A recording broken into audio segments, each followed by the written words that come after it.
Hey guys, tonight we travel back, not to the glittering marble courts of emperors, but to the cobbled alleyways and smoky hearths of ordinary Roman life. You're waking up somewhere around the 2nd century CE, in a home that smells faintly of last night's fire and the ever-present scent of boiled cabbage. The sun is just beginning to slice through the misty streets of a Roman town, and your stomach's already grumbling. You're not dreaming of pancakes or scrambled eggs, though you're heading into a Roman breakfast. And spoiler alert, it's going to be humble, hearty, and pretty repetitive. So, before you get comfortable, take a moment to like the video and subscribe, but only if you genuinely enjoy what I do here. And I'd love to know, where are you watching from? And what time is it right now? Now, dim the lights. Maybe turn on a fan for that soft background hum. And let's ease into tonight's journey together. You wake up early. Roman cities start humming before the sun even thinks about rising.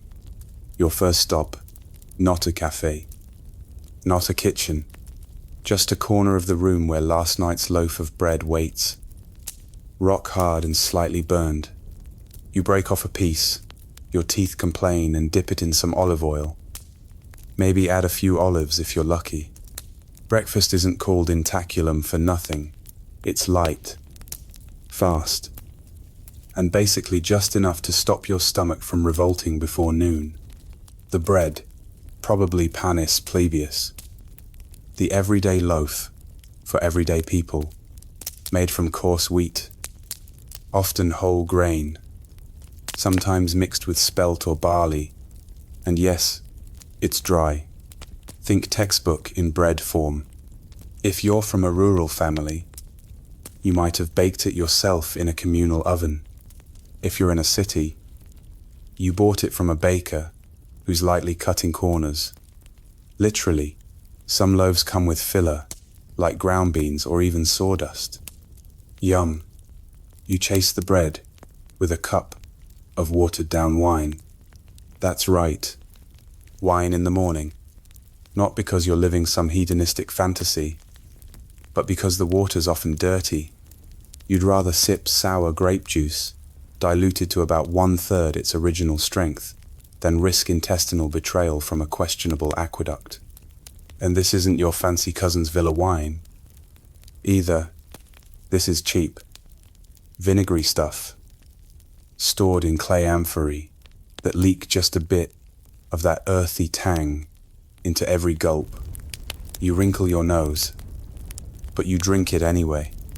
That's how mornings start. By the way, historians still argue whether breakfast was truly a thing, or more of a necessity for laborers. Some claim upper-class Romans considered it uncouth, while others insist intaculum was universal. What's certain is that if you're poor, and most Romans are, you're not skipping your morning bread just to feel sophisticated. Now, let's talk variety. There isn't much. If you've got a little money or live near the coast, maybe you smear your bread with moritum, a sort of early pesto made of cheese, garlic, herbs, and olive oil, ground together in a mortar. Fancy. Right. It tastes amazing. Also, it could power a chariot with the sheer strength of garlic fumes. Your co-workers will not thank you. If you're a farm laborer or a soldier stationed near the border, your breakfast may come with a few dried figs or nuts, calories packed in tiny forms. You chew slowly, trying to make the moment last. Some folks roast chickpeas over coals as a morning snack, crunching them like breakfast cereal, minus the milk, minus the sugar, minus the fun. Sometimes, when the gods smile, you might get leftover stew from last night. Lentils, onions, maybe a bit of pork fat, if someone was generous, or just had a pig that didn't make it through the night. You heat it over yesterday's embers, The smoky flavor, not a culinary choice, just carbon buildup. And here's a quirky tidbit for your sleepy brain.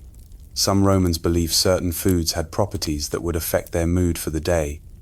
A stale loaf might make you sluggish, while a morning handful of mint could make you sharper. One physician even claimed cabbage eaten at dawn could prevent hangovers. You try it once. You're still not convinced. As you crunch on your day-old crust, you glance out the doorway and watch the street begin to fill.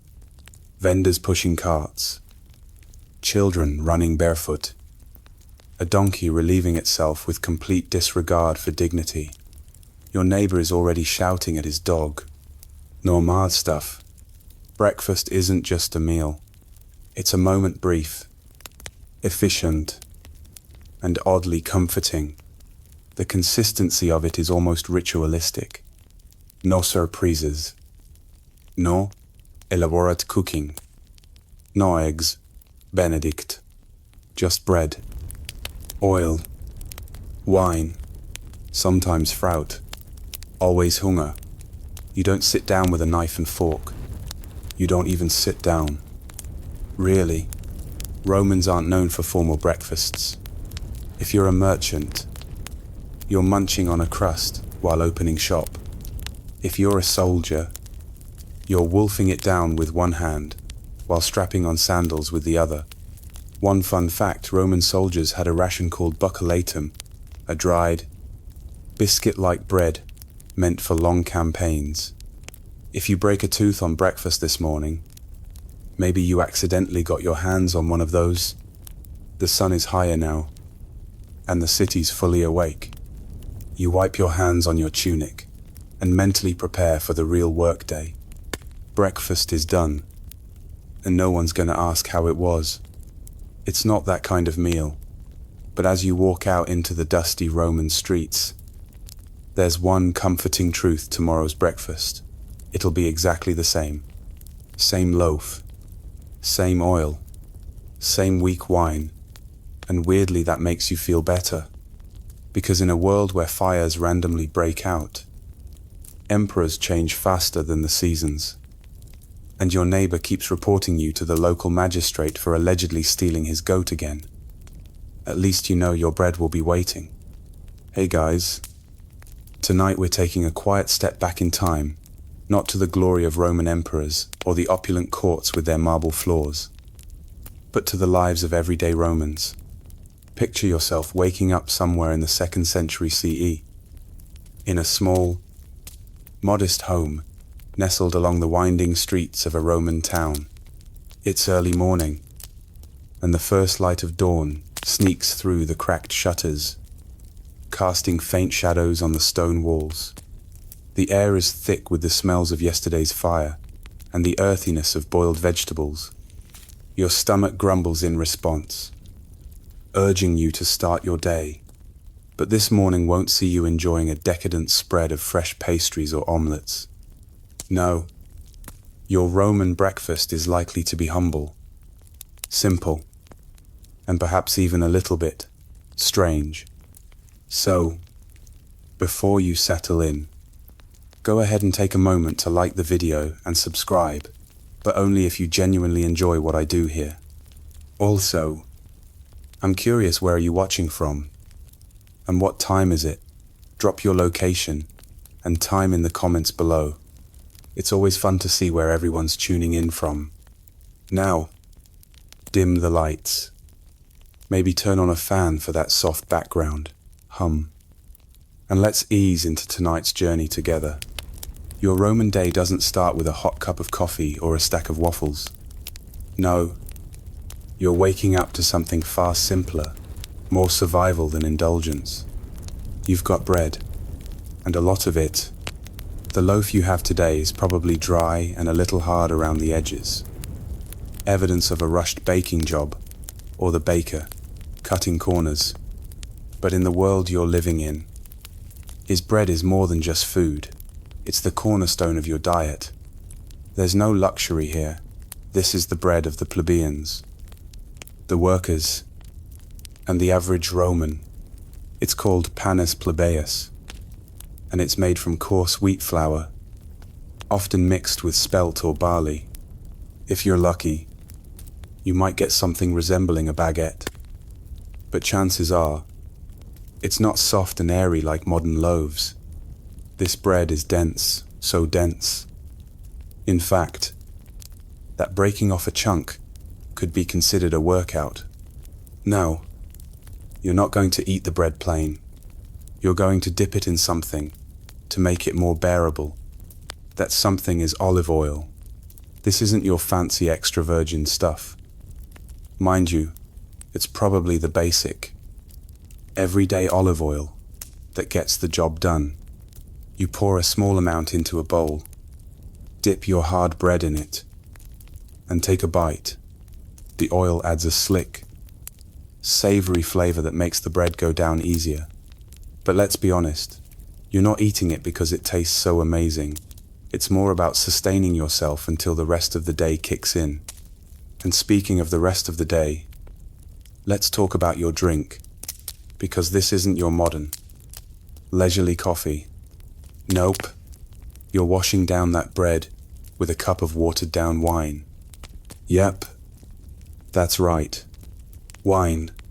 But it's not the fancy stuff the wealthy Romans drink at banquets.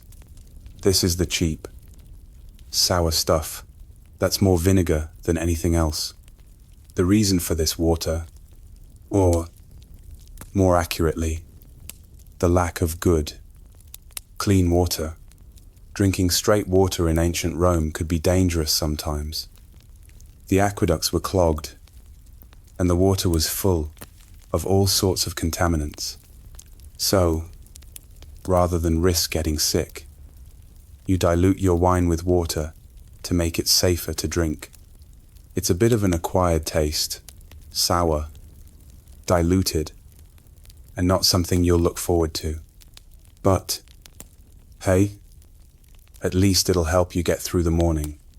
Now, here's where things get a little more interesting. Historians still argue about whether breakfast, as we think of it, was even a thing in the Roman world.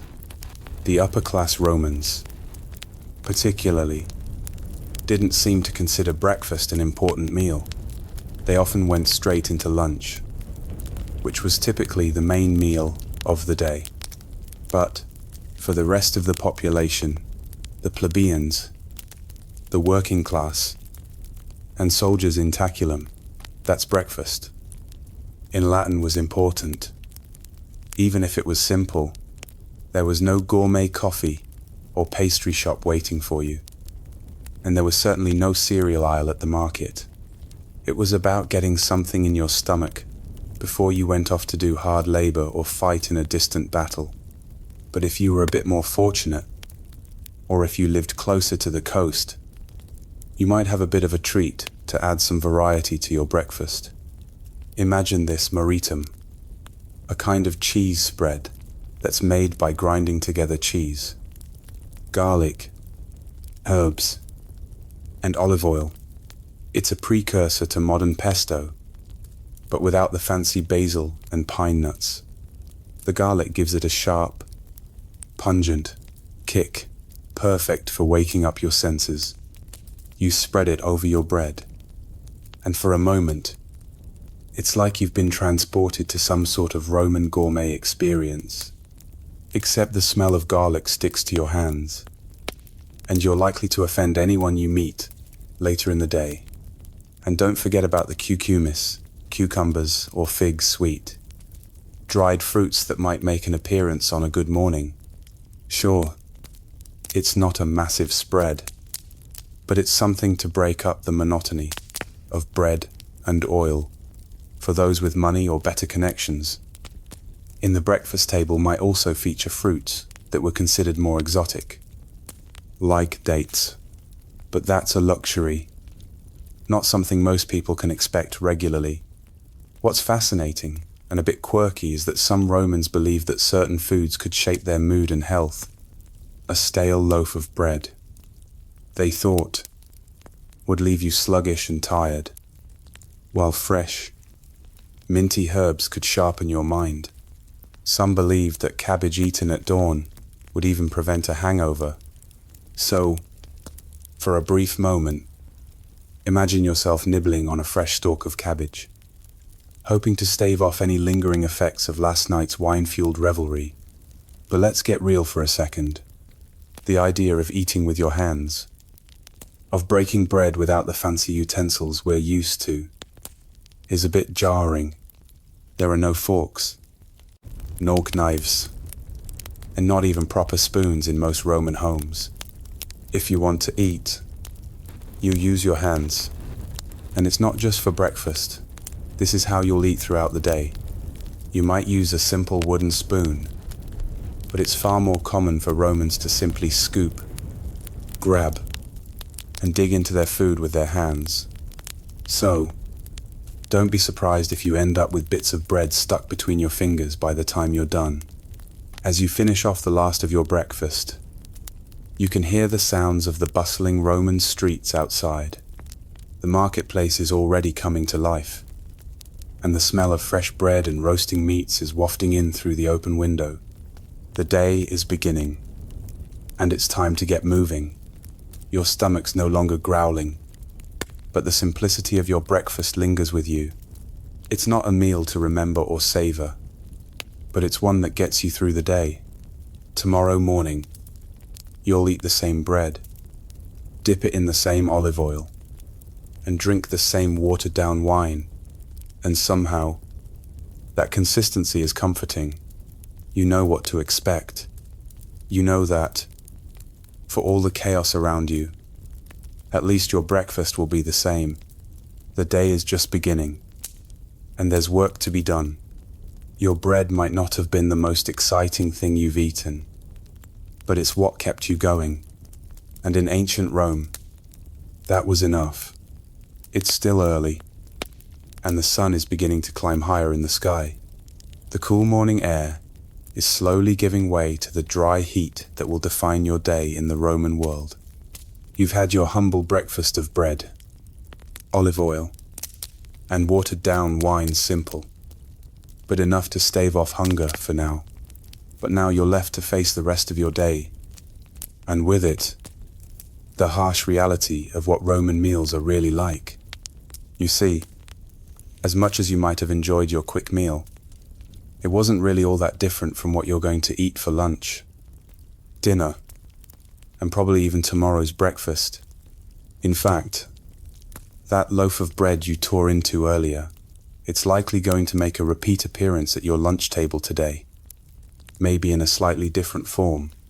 In ancient Rome, the bread was not just the foundation of breakfast, it was the foundation of almost every meal.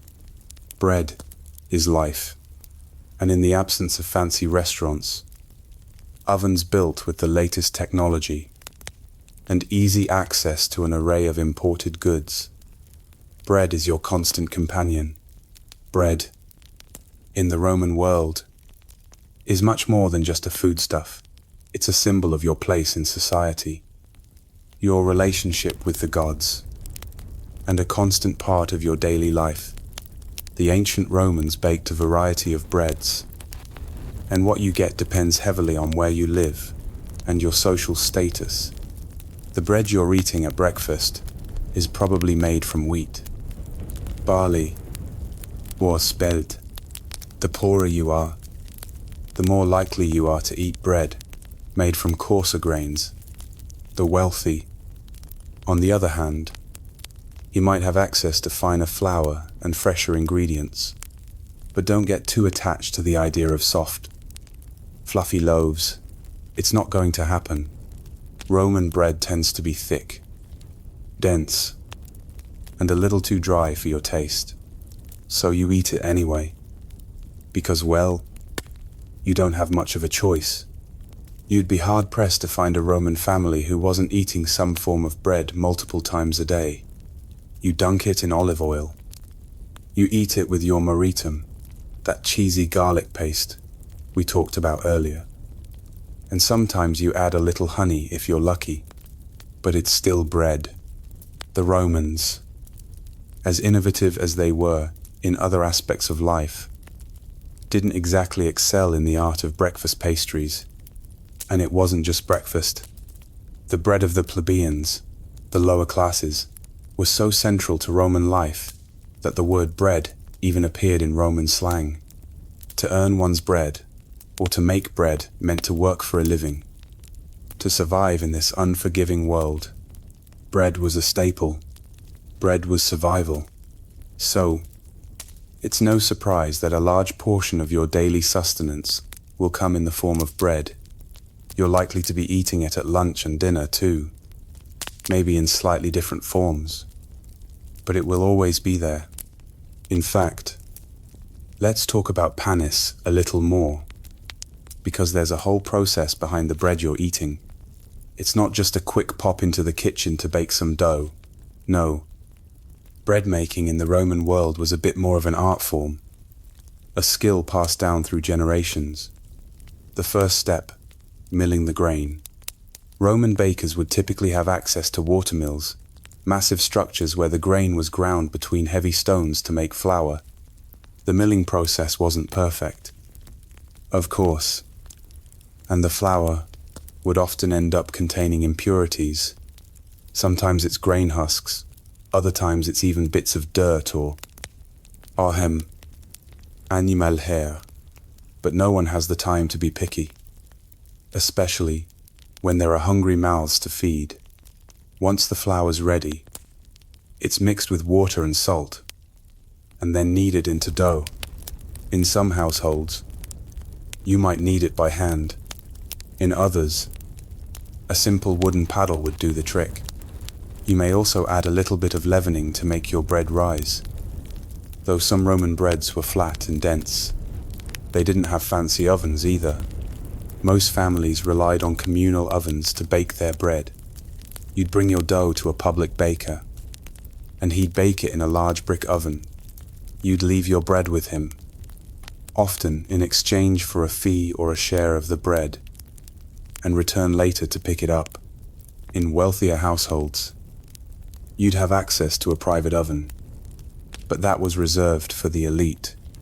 Baking was an important job in Roman society, and in many cities, bakers had their own shops where they'd sell their goods. These bakeries were often busy places, filled with the scent of freshly baked loaves and the sounds of the millstones grinding away in the back. You could also find bakeries in the busy streets of Rome, selling panis farius, spelt bread, or panis siligineus made from finer wheat. In fact, the city of Rome itself had its own grain supply system called the Annona. This was essentially a state-run program to ensure that the people of Rome had enough grain to make bread. Even in times of crisis, the grain would be imported from places like Egypt, Tunisia, or Sicily, and then distributed to the people. So, when you're sitting down to eat that dry, crusty loaf of bread, remember that it's not just filling your stomach, it's a product of centuries of Roman ingenuity and political organization. Now, don't get too comfortable with this vision of bread as your ultimate source of nutrition, because, unfortunately, and the rest of your diet might not offer much more variety. Sure, you could occasionally treat yourself to an imported fig or a slice of honeyed cheese, but these are the exceptions. For most Romans, meals were built around simple, hearty ingredients. If you're lucky, your bread is accompanied by some boiled vegetables, lentils, beans, cabbage, or leeks. These meals aren't exactly bursting with flavor or excitement, but they get the job done. Romans were practical in their approach to food. They didn't worry too much about fancy spices or complicated dishes. What you eat is designed to fill you up and keep you going. In fact, there's an entire culture around this kind of eating. In the Roman world, food isn't just sustenance.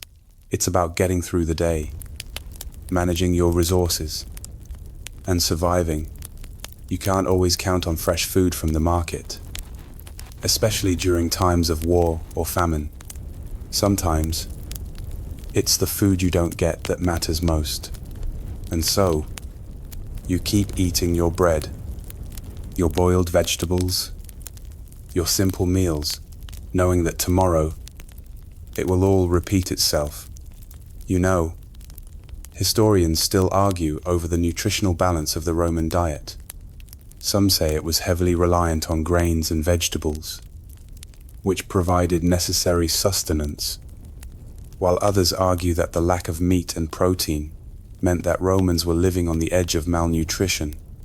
Either way, as you break off another hunk of dry bread, it's clear that the Roman way of eating doesn't offer much in terms of excitement, but it certainly provides the fuel to keep moving through another day of hard labor, political intrigue, and whatever else life throws your way. It's mid-morning now, and the air is already hot, heavy with the bustling sounds of the Roman marketplace. Vendors shout their wares, donkeys bray in the distance, and the scent of roasting meat and sizzling fish drifts through the streets. The noise and chaos are part of the rhythm of Roman life. But you've got a different mission today, lunch. And guess what? It's probably going to be a lot like breakfast, but with one or two small differences. First things first, that loaf of bread you had this morning, it's likely going to show up again. In fact, bread is the Roman equivalent of a grab-and-go meal. It's portabile, filling, and doesn't require any fancy preparation. So, you might be sitting down for lunch with another thick, crusty slice, maybe dipped in a little olive oil, or a leftover portion of Maritum. But this time, there's a little twist. Perhaps your bread is paired with some leftovers from yesterday's dinner, or maybe you managed to snag a little something extra at the market. But, before we get ahead of ourselves, let's talk about Vesperna, the midday meal, or lunch, in Roman terms. Now, here's the kicker. The meal that Romans considered their main meal wasn't lunch, it was cena, the evening meal. But lunch was still important, and it usually involved something similar to breakfast. If you're a member of the lower class, your lunch will likely be light, just some bread and maybe a few olives, figs, or a little cheese. If you're lucky, if you're a wealthier Roman, there's a chance you might get a small dish of fish, maybe some vegetables like leeks or onions, or a simple soup made from lentils or beans. Lenticular, a kind of simple lentil stew, might be on the menu today. It's filling, nutritious, and packed with protein. But again, this isn't exactly fine dining. It's about sustenance. If you're really fortunate, you might have access to some fresh meat, though that's a rarity for most Roman cooks, particularly in the provinces, could get creative with meat stews. A bit of lamb, goat, or pork could show up, perhaps slow cooked in a simple vinegar-based sauce with herbs. But, as much as the upper class might enjoy their rich meals, I don't assume this is typical fare. The majority of Romans, especially those in cities or rural areas, are living off the basics: grain, olives, cheese, a little meat if they can afford it, and the occasional fruit. One thing that remains a constant is the Roman habit of snacking, even between meals. It's not unusual to see someone nibbling on figs, dried fruits, or nuts while they go about their day. A handful of almonds, perhaps a few figs picked off the tree just that morning, or even dried raisins, would be just enough to take the edge off hunger between breakfast and lunch, or lunch and dinner. For you, lunch is practical.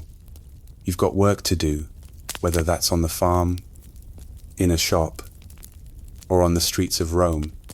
Maybe you're headed back to your field after a quick break, or perhaps you're managing a small stall in the market, offering whatever goods you have. If you're on the move, lunch needs to be quick and simple. You might just eat it standing, leaning against a corner of your stall, or catching a brief moment of rest before it's back to the grind. But let's talk about cena, the evening meal, for a moment. It's where Roman cuisine really shines. While your lunch might be basic, the evening meal can range from a light affair with just a few side dishes to a full-blown multi-course banquet, depending on your social status. If you're in a wealthy household, cena is the meal to look forward to. This is when the family comes together. And for the wealthy, it could be a lavish display of wealth and status, complete with wine, meats, and seafood. But let's not get distracted by cena yet.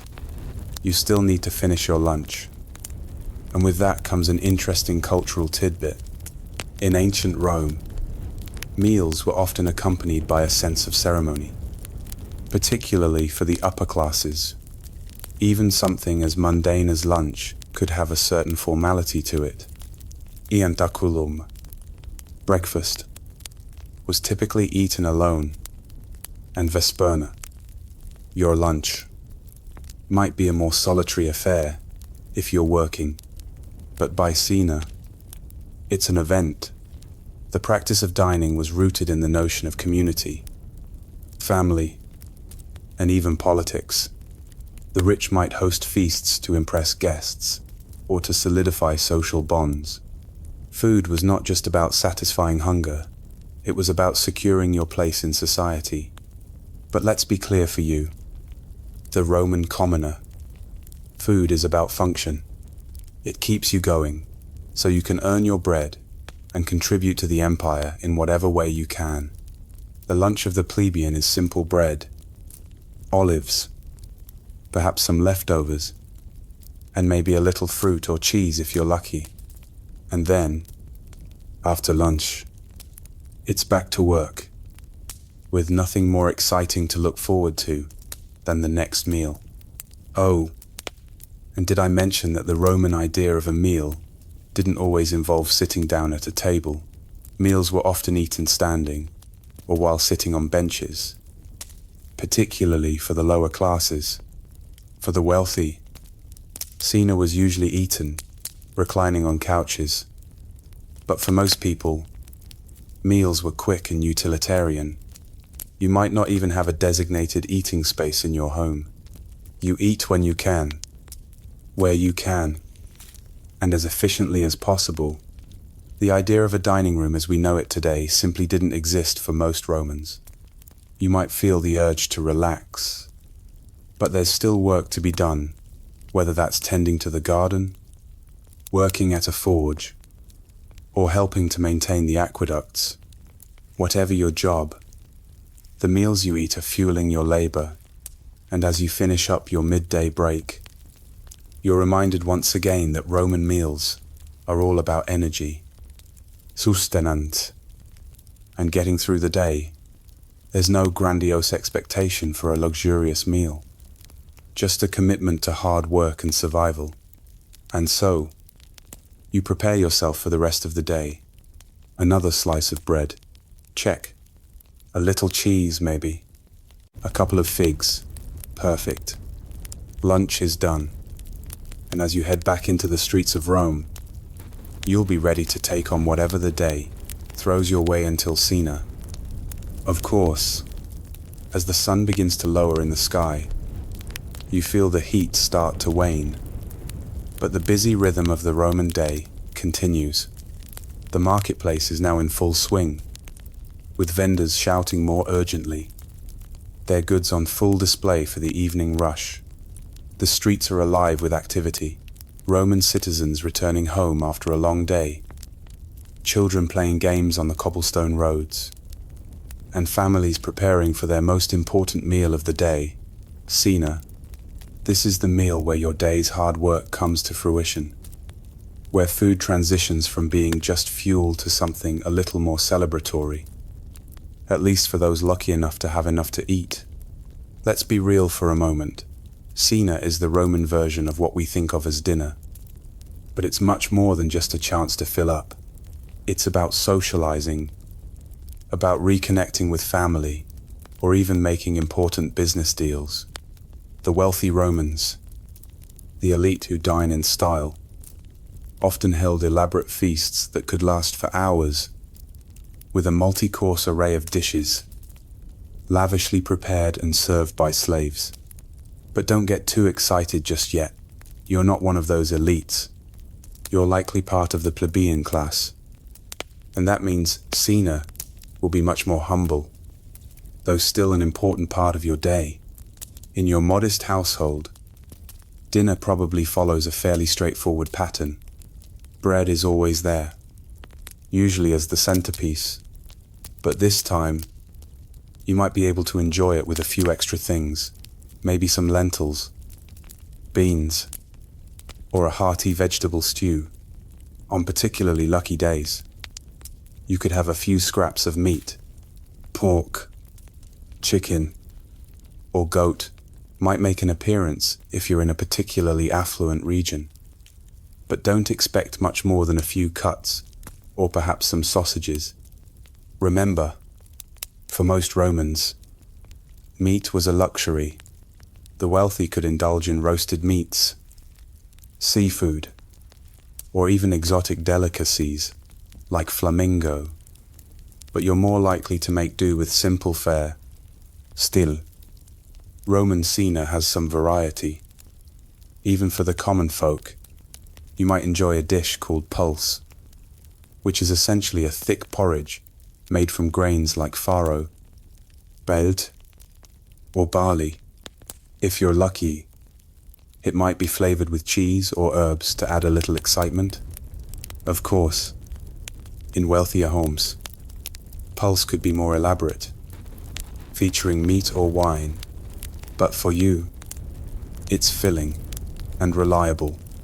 Now, while you've been working through your day and gathering your ingredients, let's take a moment to talk about one particular item you're probably not eating unless you've got some serious clout. I'm talking about dormice, those small, furry creatures that the rich Romans loved to eat. Yes, you heard that right, dormice. They were often stuffed with minced meat, herbs, and spices, and roasted to perfection. They were a delicacy for the wealthy, a luxury that only the privileged could enjoy. For you, though, it's not even on the radar, but there's no harm in admiring their culinary status, especially when you consider how Roman tastes could be both sophisticated and downright bizarre. At your table, the evening meal is likely a time for family members to gather together after a long day. But even in more modest households, food plays a role beyond sustenance. Your meal is still a time of ritual, of conversation, of shared stories and plans for tomorrow.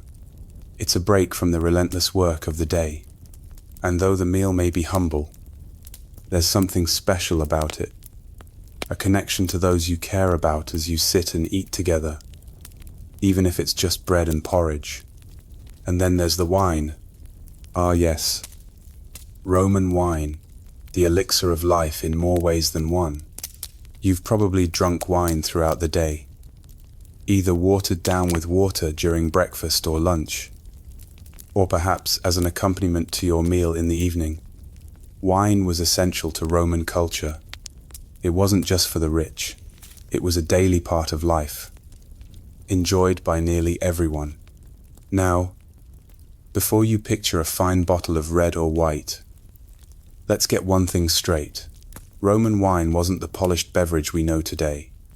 It was usually thick, sour, and heavily diluted with water. In fact, you might be drinking wine that's been sitting in a ceramic jar, not some expensive imported vintage. The wine itself might be flavored with spices, herbs, or even honey, sweet, tart, or somewhere in between. Wine wasn't just a drink, it was part of the overall dining experience. Speaking of drinking, there's also the tradition of symposia, or the Roman drinking parties that often followed cena for the elite. After the meal, you might find yourself reclining on a couch, sipping wine and talking with friends or family. Though this is a pastime reserved for the wealthy, there are certainly parallels between these evening gatherings and those of the common people, who, after their meals, may gather in the streets or forums to continue socializing. The wine helps people unwind, relax, and engage in everything from casual gossip to political debate. Roman society was built on conversation and the exchange of ideas, and food, especially wine, played a central role in these interactions. For you, however, cena means something else. It's an essential, grounding part of your daily routine. The meal is less about excess or indulgence and more about survival, about sharing a moment of respite before the day winds down. It might not be a banquet fit for emperors, but in its simplicity, it serves its purpose. You finish your meal, wipe your hands on a cloth, and perhaps lean back for a moment, letting the food settle in your stomach. The day's work isn't over yet, but at least you've had a moment to slow down and relax. The street outside is dimming, the sounds of the city beginning to soften as evening falls. Soon, you'll start to think about tomorrow's meals, more bread, more simple fare, and the same routine. But for now, as your family sits and talks, you can enjoy the peace that comes with the end of a long day and the knowledge that your body has been nourished, even if just for a little while. So, with the last crumbs of your dinner finished, you rise to clean up. Another day in the Roman world is coming to a close. But in a way, it's just beginning. Tomorrow will be much like today, a cycle that repeats itself, each meal serving its practical purpose. You might daydream of grand feasts, of exotic spices and rich flavors. But for now, you're content with the simplicity of cena, the comfort of a meal shared, and the promise of tomorrow's bread. The day is winding down, but the Roman world never truly stops. The bustling streets of the city fade into a more tranquil quiet, and the coolness of the evening air starts to settle in. You've had your cena, and while it was nothing to write home about, it's done its job, filled you up, kept you going, and maybe even provided a little pleasure with the wine that accompanied it. But now that the day is coming to an end, the Roman way of life doesn't stop at mealtime. In fact, for most, the evening hours are just as busy as the daytime ones, and food remains a part of it as you prepare to settle down for the night. You might find yourself thinking about the cycle of meals that will repeat tomorrow. You've had your share of simple dishes: bread, vegetables, and some kind of stew or porridge. But there's more to Roman food culture than just the basic sustenance. The meal you've just had was more than just a filling of the stomach. It was a part of your role within Roman society. Even for the common person, food played an important role in signaling your status, your relationships, and your place in the world. But let's be honest here, what you ate tonight is probably nothing too extravagant. If you're part of the plebeian class, you won't have the luxury of the lavish feasts that the elite indulge in. Those decadent banquets with multiple courses, foreign delicacies, and entertainment are reserved for the aristocrats.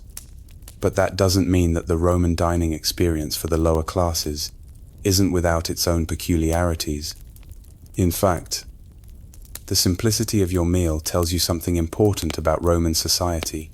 Food is about survival, but it's also about identity. Let's think about that identity for a moment. You might have been eating bread every day, maybe dipping it in olive oil, or tearing into a chunk of it with a little cheese.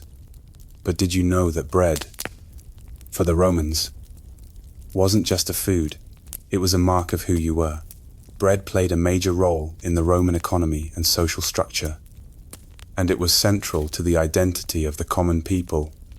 In fact, historians still argue over just how much bread truly defined the Roman experience.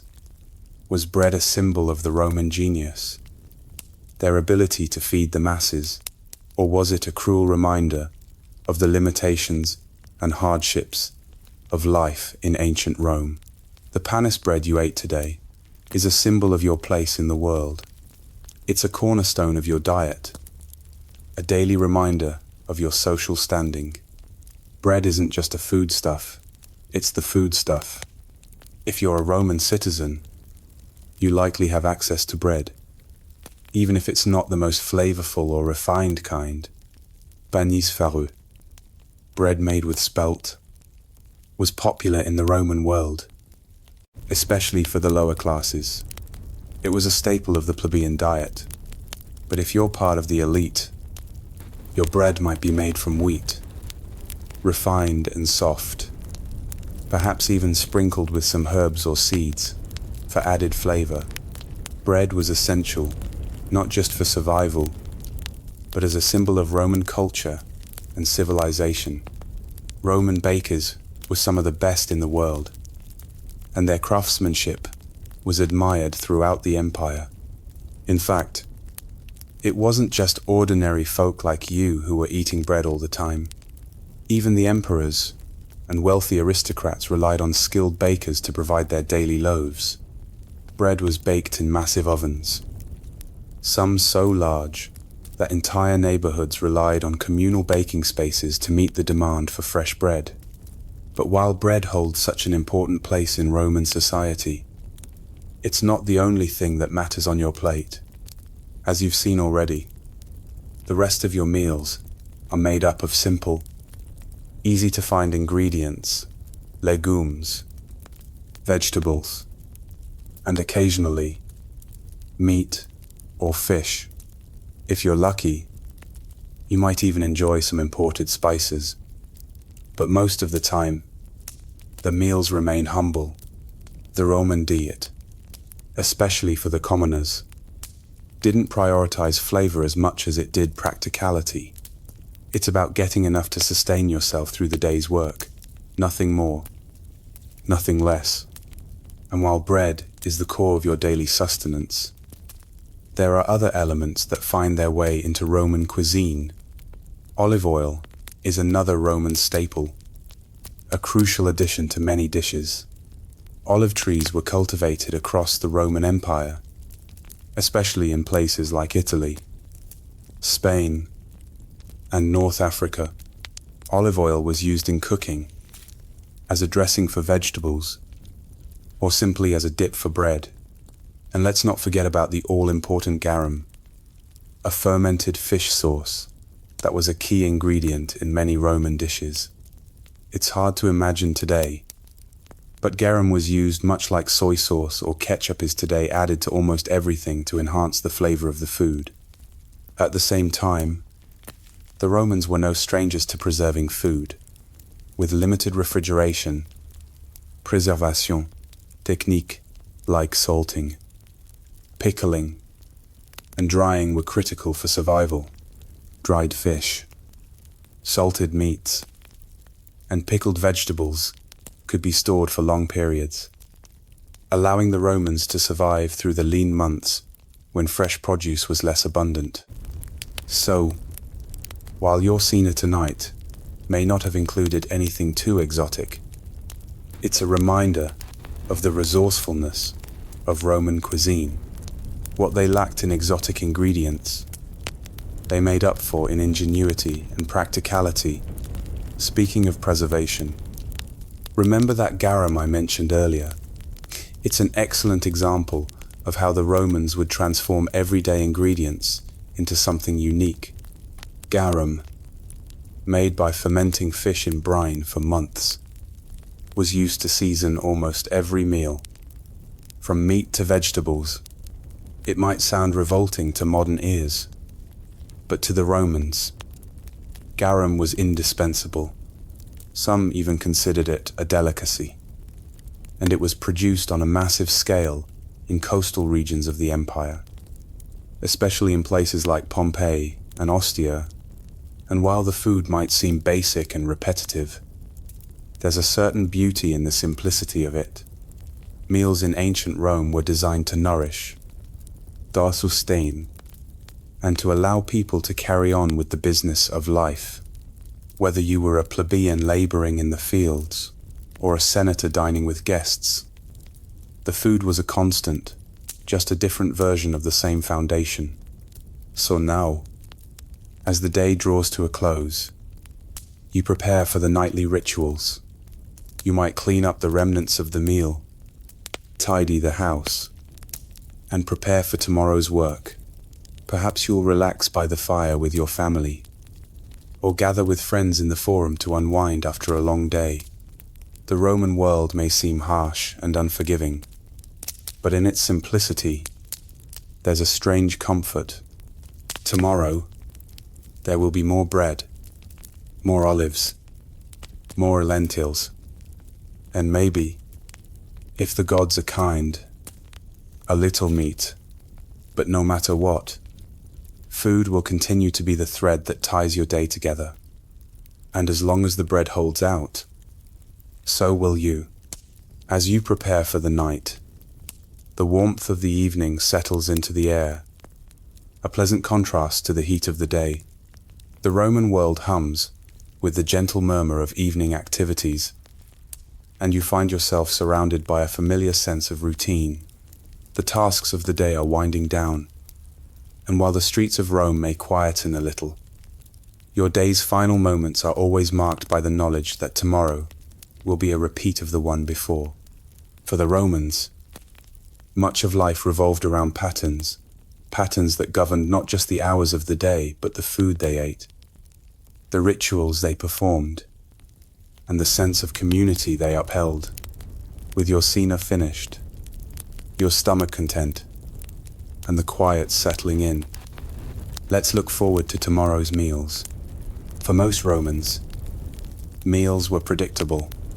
They followed a rhythm of necessity, punctuated by social events, and the occasional indulgence for those who could afford it. The simplicity of your diet tonight may leave you with a yearning for something a bit more exciting, a new flavor, or perhaps a fancier dish. But for the average Roman, meals aren't necessarily about excitement, they're about filling a need.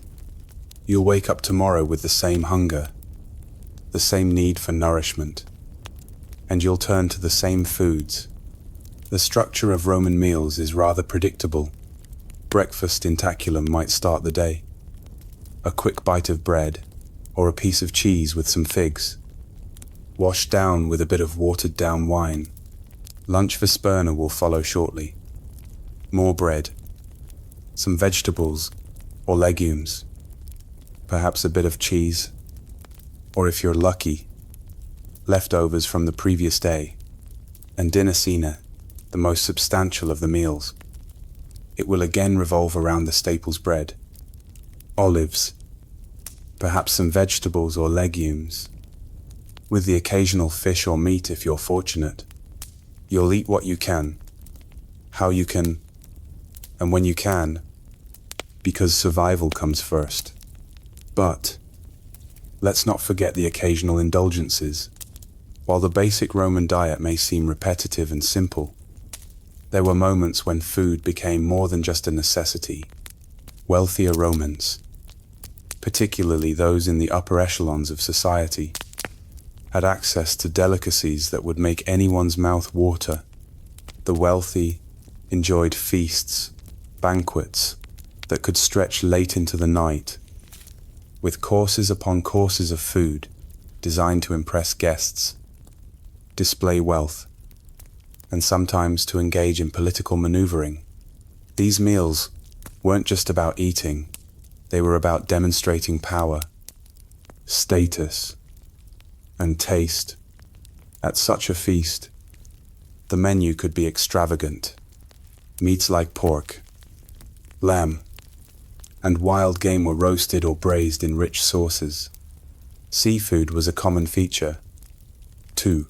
Romans were avid fish eaters, and the wealthy could enjoy delicacies like oysters, shellfish, and even exotic fishes imported from far-off places. Some banquets even featured dormice, those small rodents stuffed with minced meat, herbs, and spices before being roasted. A true status symbol for the elite. But even though these elaborate feasts were a hallmark of Roman aristocracy, the reality of dining for the common folk was far more modest. It's tempting to imagine that everyone in Rome feasted like emperors. But the truth is that for most people, food was a means of survival, not luxury. Most Romans would have eaten relatively simple fare grains, legumes, vegetables, and a little meat when they could afford it.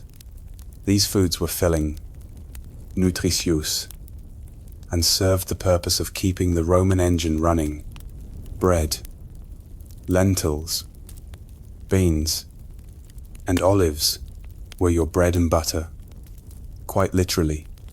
You might be wondering about how all of this fits together in the grand scheme of Roman culture.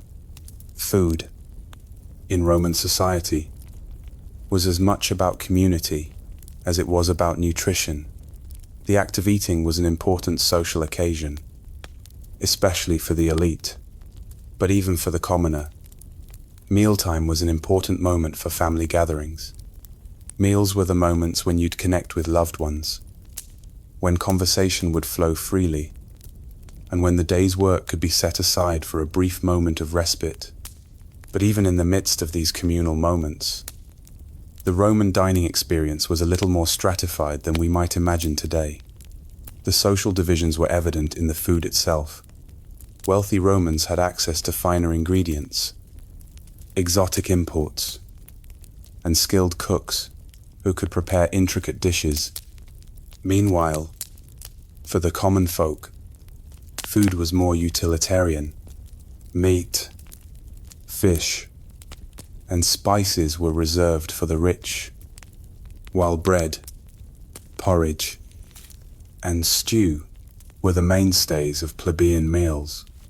Let's pause and think about the role of garum, a unique ingredient that was key to the flavoring of Roman dishes.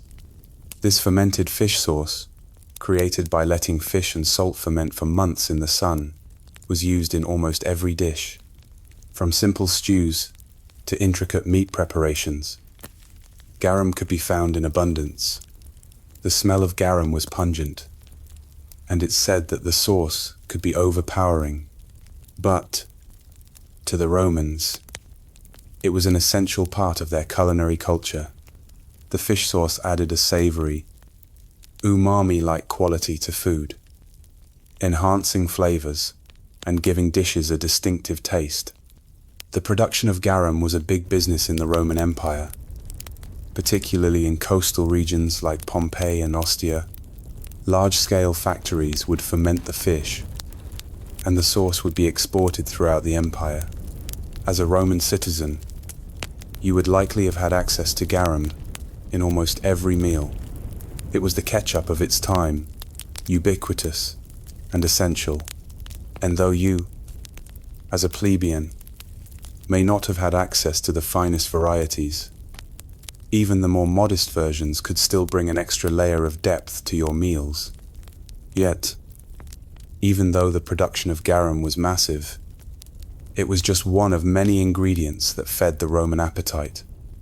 Olive oil, grain, and wine were equally important, staples of the Roman diet. Olive oil was used not only for cooking, but also as a base for many sauces.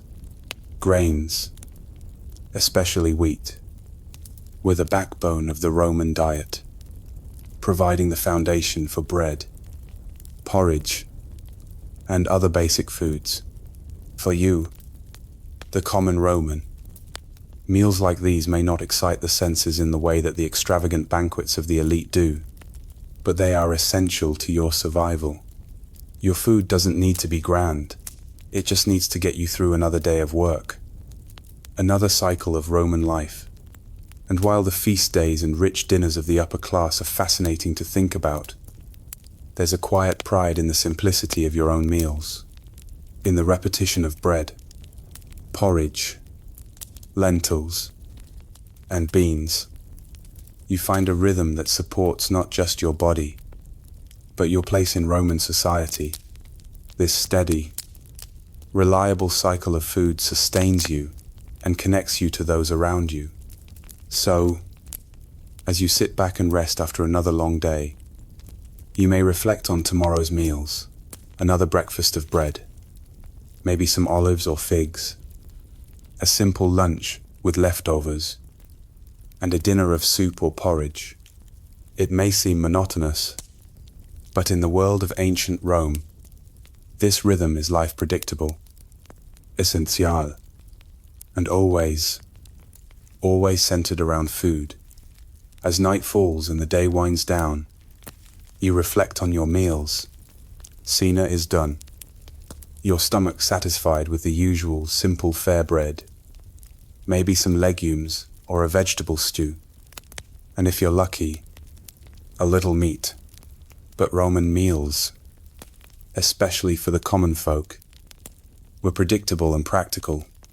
They weren't about indulgence, but survival and routine. Tomorrow's meals will be much the same bread for breakfast, perhaps some cheese, and a simple lunch. The wealthy Romans, however, lived in a different culinary world. Their feasts could stretch for hours, with dishes like roasted meats, exotic seafood, and even dormice stuffed with minced meat.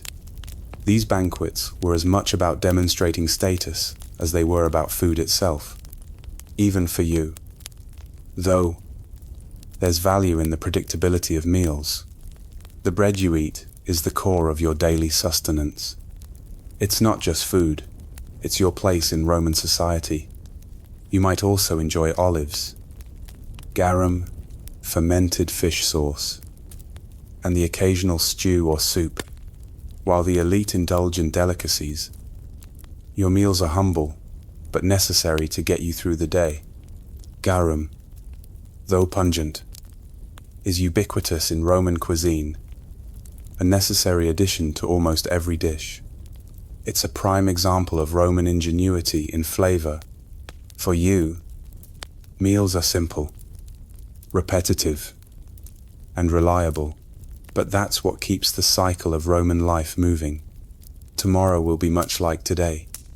Bread, olives, and the rhythm of daily life, all sustained by the food you eat, quietly connecting you to the larger world of Rome.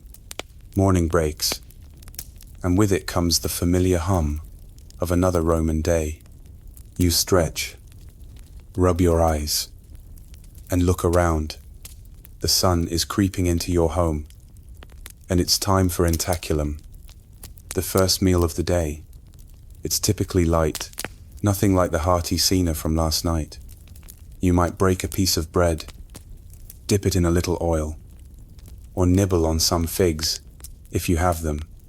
Breakfast in Rome was rarely anything to get excited about, especially for the lower classes.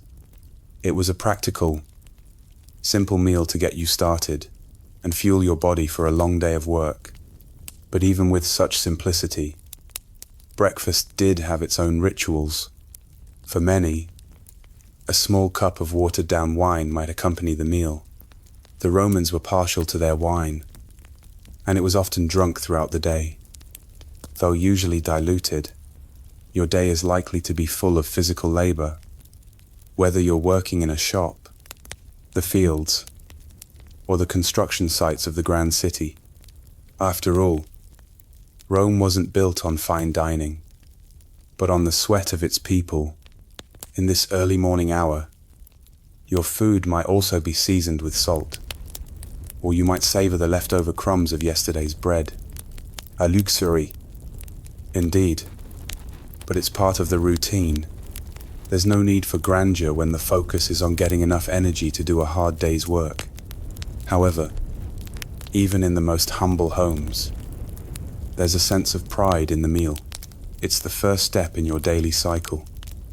After all, as the day continues, you move towards Vesperna, the second meal of the day, typically eaten in the late morning or early afternoon. This meal is much like breakfast, in that it's simple and based on whatever ingredients are available. In wealthy households, this could include leftovers from the cena. But for you, it might be bread, a bit of cheese, or perhaps some lentils. Garum, that pungent fermented fish sauce, likely finds its way into your meal, lending a unique flavor to whatever you've got. It's an essential component of your diet, almost like adding salt to a modern dish, though some find its smell overwhelming. Yet, for Romans, garum was as important as olive oil, and for good reason. It added depth and savor to even the simplest dishes. Still, while Vesperna is often a lighter affair, it serves an important role. It provides you with energy to push through the latter part of the day. A well-rounded Roman would rely on this meal to ensure they're not starving by the time dinner rolls around. And yet, even in these humble meals, there's a sense of consistency that is at the heart of Roman life. Whether it's a hunk of bread with a dollop of garum or a pot of stew with beans, meals are designed to give you just enough to keep going, without unnecessary frills. For the average Roman, food was functional, serving its purpose as fuel for work, not indulgence. Even the concept of dining out, which is a luxury for many today, had a very different vibe back then. In ancient Rome, eating out wasn't about a fun night on the town with friends. Instead, it was often a practical matter, a way to get a quick meal when you didn't have time or resources to cook at home. There were bakeries and small food stalls, or thermopolia, that offered hot meals for the working class. A quick bowl of pulse, a type of porridge made from barley or wheat, might be the easiest and most affordable choice for lunch. And while your meals may be simple, they aren't without variety. You've got bread in different forms, flatbreads, loaves, sometimes with seeds mixed in. Pulse might be your go-to lunch dish. It's thick and hearty, made from grain, often boiled with water or broth, sometimes seasoned with herbs or a splash of olive oil. If you're lucky, there might be a little bit of meat or fish to liven it up. This is not luxury, this is sustenance. A common misconception about Roman food is that it was incredibly bland and repetitive. But the reality is that Romans had a great love for spices. You don't have the cinnamon rolls of today, but Roman chefs enjoyed a wide array of herbs and spices that traveled from distant parts of the empire. While you might not have access to exotic spices, as the elites did, there's still flavor to be found in the more common herbs like thyme, dill, and coriander. These flavors added complexity and interest to otherwise simple dishes. The use of honey as a sweetener was also common in both cooking and as a topping for breads or cheeses.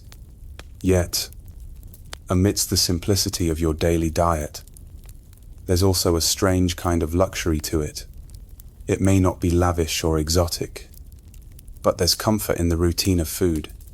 Every day you sit down to your meal, whether it's the humble pulse, some bread, or a dish of vegetables, and know that this food has been part of the Roman experience for centuries. It might not be a feast fit for an emperor, but it's food that sustains you, connects you to the past, and keeps you part of the larger Roman world. And let's not forget the garum, that ubiquitous sauce that finds its way into almost every meal. It's a little like how ketchup works today. You don't think too much about it, but it's always there, ready to add a certain something to whatever you're eating. For you, this fermented fish sauce is almost as much a part of your diet as bread itself. It's cheap, it's accessible, and it's just plain good. While some might find it off-putting, you can't deny that it gives your food that extra depth. It's strange how a sauce made of fish guts can hold such importance in Roman life. But it does. In a way, it's an emblem of the Roman world, simple, humble, but always a key ingredient. Tomorrow, the cycle will begin again. Ientaculum, Vesperna, and Cena. Each meal, a piece of your daily routine. There's little extravagance in your life, but that's the way of things. You know that life in Rome, like the food you eat, is centered around simplicity and functionality. There's no need for anything more than what's necessary. And with each bite of bread, every sip of watered-down wine, and each spoonful of pulse, you continue the cycle. The sun has set, and now the city is alive with the sounds of evening.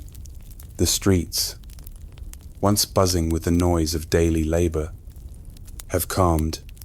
In the distance, the faint glow of oil lamps flicker in homes across the city, casting shadows on the walls of houses and shops.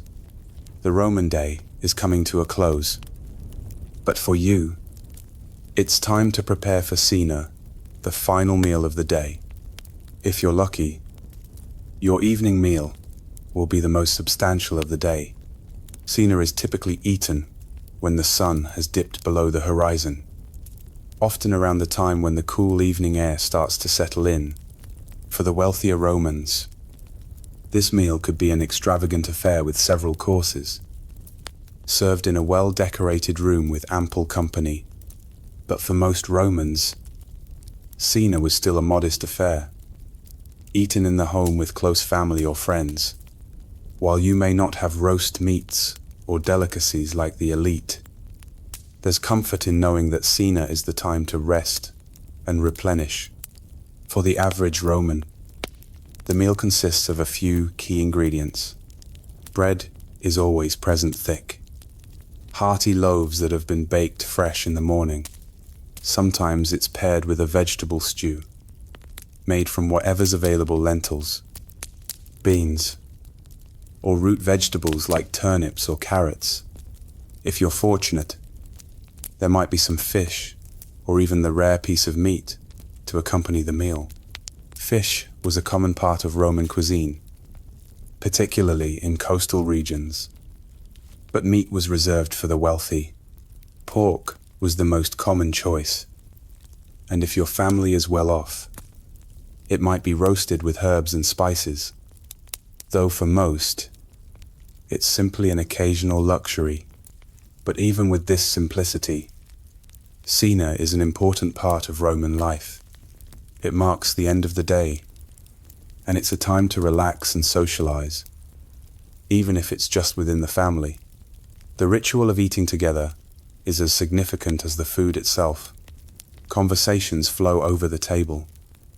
As families reconnect after a long day's work, it's the time to catch up, share the events of the day, and bond over the shared experience of food.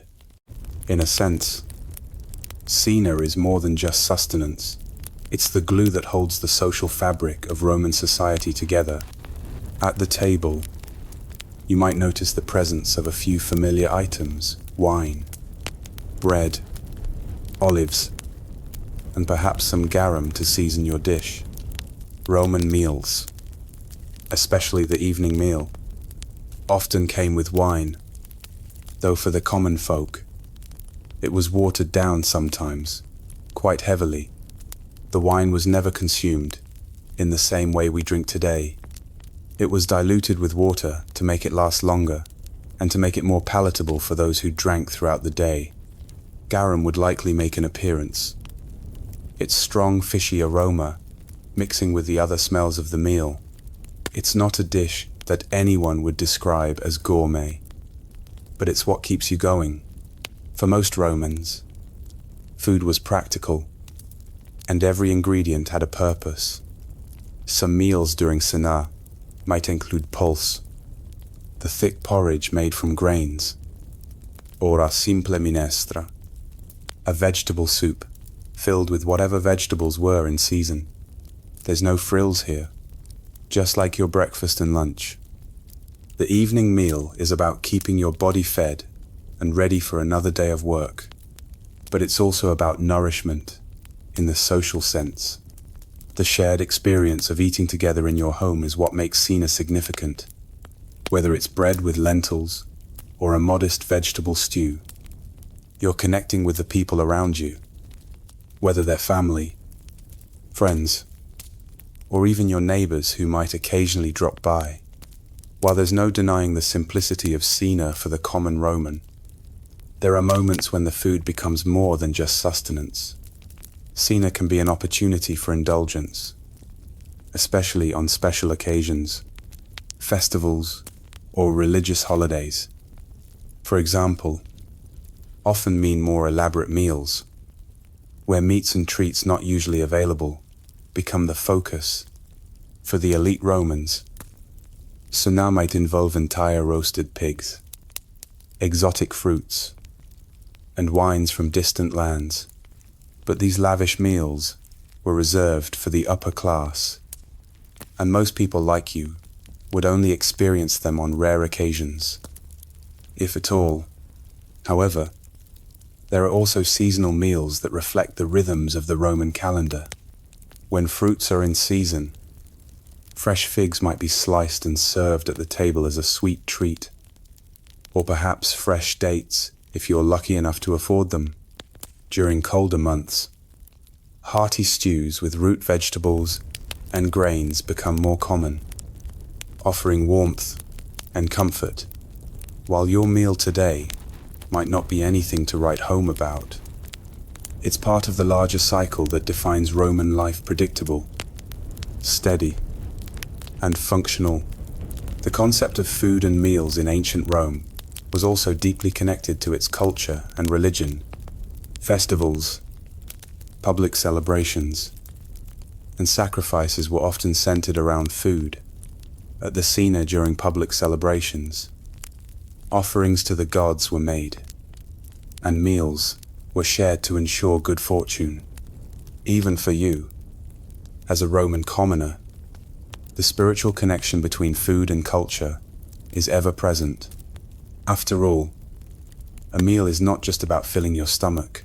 It's a way of paying tribute to the gods, to the family, and to the life you live in the empire. Yet, despite the sometimes repetitive nature of Roman meals, there's a sense of pride in what you eat.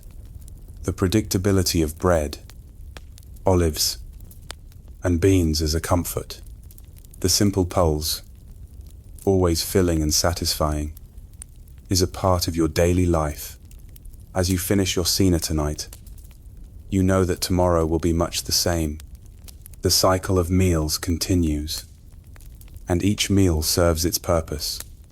Whether simple or lavish, food remains a cornerstone of Roman life, not just for sustenance, but for connection, for culture, and for survival in a world as vast and complex as Rome itself. Tomorrow, the cycle begins again. Breakfast, lunch, and dinner simple, essential, and ever-present. The evening wears on, and the day draws to a close. You may have just finished your cena, or maybe you're still enjoying the last remnants of your meal bread with a few final sips of watered-down wine. You might be preparing for bed, or perhaps you're still sitting in your modest home, looking out at the flickering street lamps that dot the urban landscape of Rome. But whether you're wrapped in a blanket or reclining on a simple wooden bench, in the end of the day, doesn't mark the end of Roman life. It's just a small, familiar pause before the next cycle begins. As the lights dim and the streets quiet down, your stomach begins to settle, and food, though no longer the focus of your attention, is still on your mind. Cena may have been the largest meal of the day, but food isn't entirely gone from your thoughts. The rhythms of Roman meals are deeply ingrained in your routine, each meal marking a different part of your day, and even your sleep. You may not always have meat on your plate, but one thing remains constant: bread. The simplicity of it can seem almost monotonous at times, but it's never far from your reach. A loaf of bread is always available, ready to be torn, dipped, or eaten alone. Bread is the anchor in the sea of Roman food, the thing that always stays the same. And it's not just the bread that's important, it's the act of eating it. Bread is both a comfort and a necessity. You think back to your first meal of the day, ientaculum, the modest breakfast that started the cycle. Perhaps you dipped your bread in oil, or you might have had a small portion of porridge. The day began with that humble simplicity, and now you're closing it with the same kind of modesty. Even if the meal was small, it's still fulfilling. The bread nourishes your body, just like the other simple dishes that sustain you throughout the day. It doesn't need to be fancy, it just needs to be. The more you think about it, the more you realize that bread isn't just food for your stomach. It's a reminder of your place in the Roman world. Whether you're eating it in the grand halls of a noble's villa or on a humble table in a commoner's home, the food you eat is part of the greater Roman experience. And yet it is distinctly yours. It's the bread in your hands, the water you drink, the olives you nibble on, and the garum you use to season everything. It's not about indulgence, but about survival, about keeping your body strong for another day of work, keeping your family fed, and continuing the cycle of Roman life. Your daily meals are like the routines of Rome itself, structured, repetitive, and focused on function. But there's beauty in that. There's peace in the predictability, the rhythms of the day that never change. But it's not just about sustenance, it's about the community you share these meals with. Whether you're eating alone or with family, meals are an act of connection. A shared meal binds people together. And in a society as large and sprawling as Rome, that connection is everything. Even if your cena consists only of a bowl of lentils and a slice of bread, it's still a moment of unity. The family around you, and the shared table. It's these things that turn food from mere sustenance into something meaningful. The world outside may be chaotic, but here, at the table, there's peace. The bread you share is the same bread that connects you to countless others across the empire. And of course, there's the wine. It's part of every meal, whether you're having it diluted with water or drinking it straight. In ancient Rome, wine was so integral to daily life that it wasn't just a beverage, it was almost a ritual. Wine was an offering to the gods, a drink that brought people together, and a way to mark special occasions. For you, as a Roman of the common folk, the wine you drink at Cena may not be the finest vintage, but it still carries that same ritual significance. It's the drink that flows freely with conversation, the drink that punctuates the end of the day. But it's not all about the ceremonial aspects of food. Even as a Roman commoner, you're still living in the shadow of Rome's grandeur, and that influences what you eat. The presence of garum at your table, for example, is a reflection of Rome's vast empire. This pungent sauce, made from fermented fish, is a true Roman innovation, a product of trade and conquest. As the empire stretched its borders, new foods and flavors were brought in, and garum was one of the things that stuck. It's cheap, accessible, and as Roman as the Colosseum. It may seem unremarkable in your meal of bread and lentils, but it's a testament to Rome's ability to spread its influence far and wide, all the way down to your dinner plate. Your meal tonight might not be a lavish banquet of roasted meats and exotic fruits, but it's still a Roman meal. It's still connected to the empire's long and rich culinary tradition. The simplicity of your meal doesn't diminish its significance. You may not be feasting like a senator, but you're still part of the greater Roman experience, a world where food and rituals blend to create a daily rhythm that ties everyone together, from the lowliest slave to the wealthiest patrician. Food is the bond that unites them all. As you prepare for bed, you reflect on the meals you've had today. They weren't luxurious, but they kept you going. Bread, garum, olives, and perhaps a bit of wine. These are the staples of your life. They aren't much, but they're enough. Tomorrow will be the same. The rhythm of Roman life continues. The same simple foods, the same predictable routines, but in their simplicity lies the heart of Roman culture, food, family, and the ever-present cycle of work and rest. Another day begins, and as the first light breaks through the cracks of your home, you feel the familiar pull of your routine. The city of Rome is waking up, and so are you. The clang of pots and the soft murmur of early risers drift through the air as you begin your morning preparations. It's time for Ientaculum, your breakfast, the first meal of the day. You'll start with the basics. Just like every morning, perhaps a simple slice of bread, a little olive oil if you're lucky, and maybe a handful of dried fruit, like figs, or even a few dates if they are in season. You've learned over time that breakfast doesn't have to be much. A simple meal that keeps you going as you prepare for a long, hard day of work is all you need. For the average Roman, this meal was about function. No indulgence here, just a quick start to the day. There are no large feasts or luxurious spreads like you'd see in the homes of the elite. You're not feasting on honeyed cakes or warm pastries. Instead, you might grab your bread, maybe dip it in some olive oil, and wash it down with a small cup of watered wine, nothing too strong. The wine is meant more to ease you into the day than to invigorate you. It's diluted to the point where it's just a slight tingle on the tongue, enough to remind you that it's there, but not enough to get in the way of the day's work. The simplicity of the meal isn't a disappointment, though it's a reality of your life.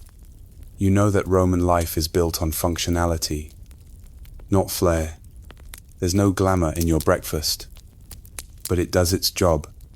It fuels you, and that's what matters. The bread, while plain, gives you the carbohydrates to keep your energy up, and the oil provides a bit of richness, a touch of luxury in an otherwise modest meal. The fruit, if you're fortunate to have it, offers a burst of sweetness, a small respite from the otherwise savory nature of your diet. And, of course, the wine cuts through the dryness of the bread, washing away the remnants of sleep. You might wonder what it would be like to eat like the wealthy Romans, who dine on imported delicacies and rare spices. But you know that's a world you're unlikely to ever enter. The aristocracy's breakfast would be different. Perhaps eggs, meat, honey-sweetened pastries, or rich stews with exotic fruits and nuts. But for you, there's a sense of pride in simplicity. You know your place, and your meal, though humble, connects you to countless generations of Romans before you. Every bite of bread, every sip of watered wine, links you to the traditions that have defined the Roman world for centuries. As you finish your breakfast, there's a moment of calm before the day's activities demand your attention. This meal may not be anything extravagant, but it carries with it the weight of Roman culture, the same culture that has conquered vast lands, built colossal monuments, and created some of the most advanced systems of engineering and governance the world has ever seen. You are a small part of that world, and your breakfast, your simple meal of bread and oil, is a quiet affirmation of that larger history. The morning hours stretch ahead of you as you begin your daily tasks, but your meal lingers in the back of your mind. The same food that has kept Romans going for centuries is still there for you, offering the same comfort, the same fuel. As you head out to your work, the bread you've just eaten will carry you through the morning. The olives and oil will keep you from feeling famished, and the wine will give you the energy to keep moving forward.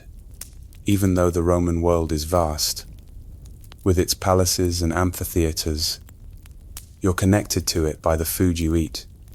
In the quiet, modest moments of breakfast, you're participating in the daily rhythms that have defined this empire for centuries. Rome might be built on grand architecture and conquests, but it's sustained by small, simple moments like breakfast that connect everyone. Regardless of status or wealth, the rest of the day will likely follow the same pattern. You'll eat again around midday. Vesperna, perhaps some bread with cheese, or a small stew.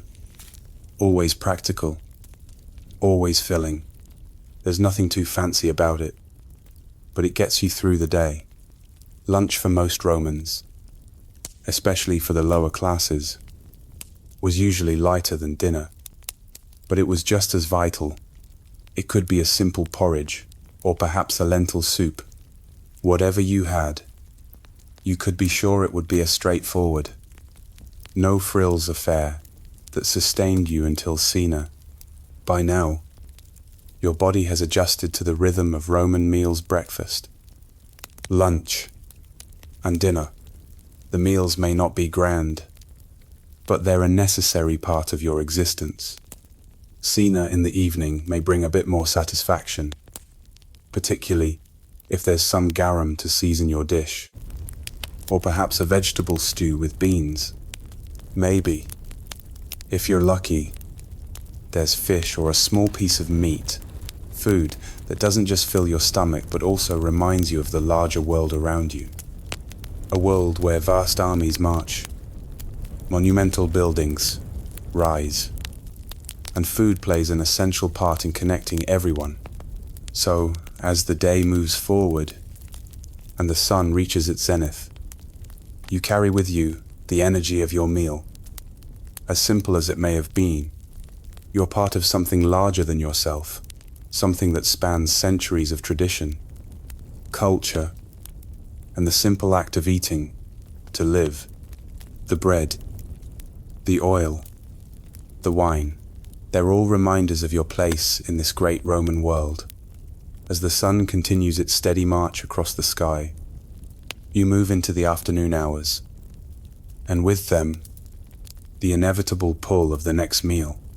Vesperna, the midday meal, is not as large as Cena, but certainly more substantial than breakfast.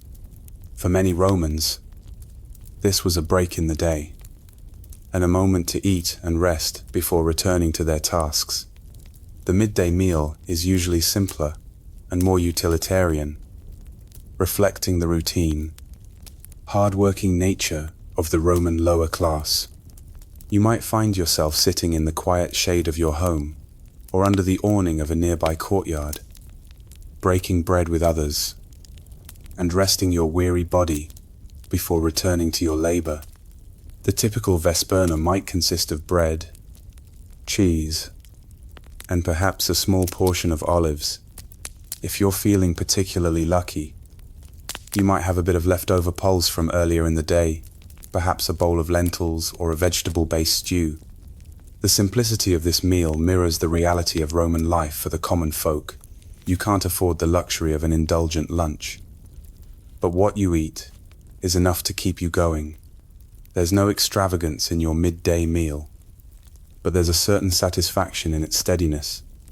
Bread is the central component again, as it always is in Roman meals, and it's supplemented by whatever simple additions are available. Cheese sahod. Simple cheese is another staple in Vesperna. It's not the rich, creamy variety you might find in modern delicatessens, but a dry, firm cheese that can be stored and consumed over time. In a society where food preservation is crucial, cheese offers a bit of protein and fat that keeps your energy up. Perhaps you even pair it with some olives or a few dates. Depending on the season, it's a humble meal, but it sustains you. In a way, Vesperna is a reminder that food in the Roman world is all about practicality. There's no need for frills. All you need is something that will give you the energy to finish the day's work. As you take your time to eat, and you also take a moment to rest. The workday for a common Roman could be long and grueling, especially in the summer months when the sun blazes overhead and the air is thick with heat.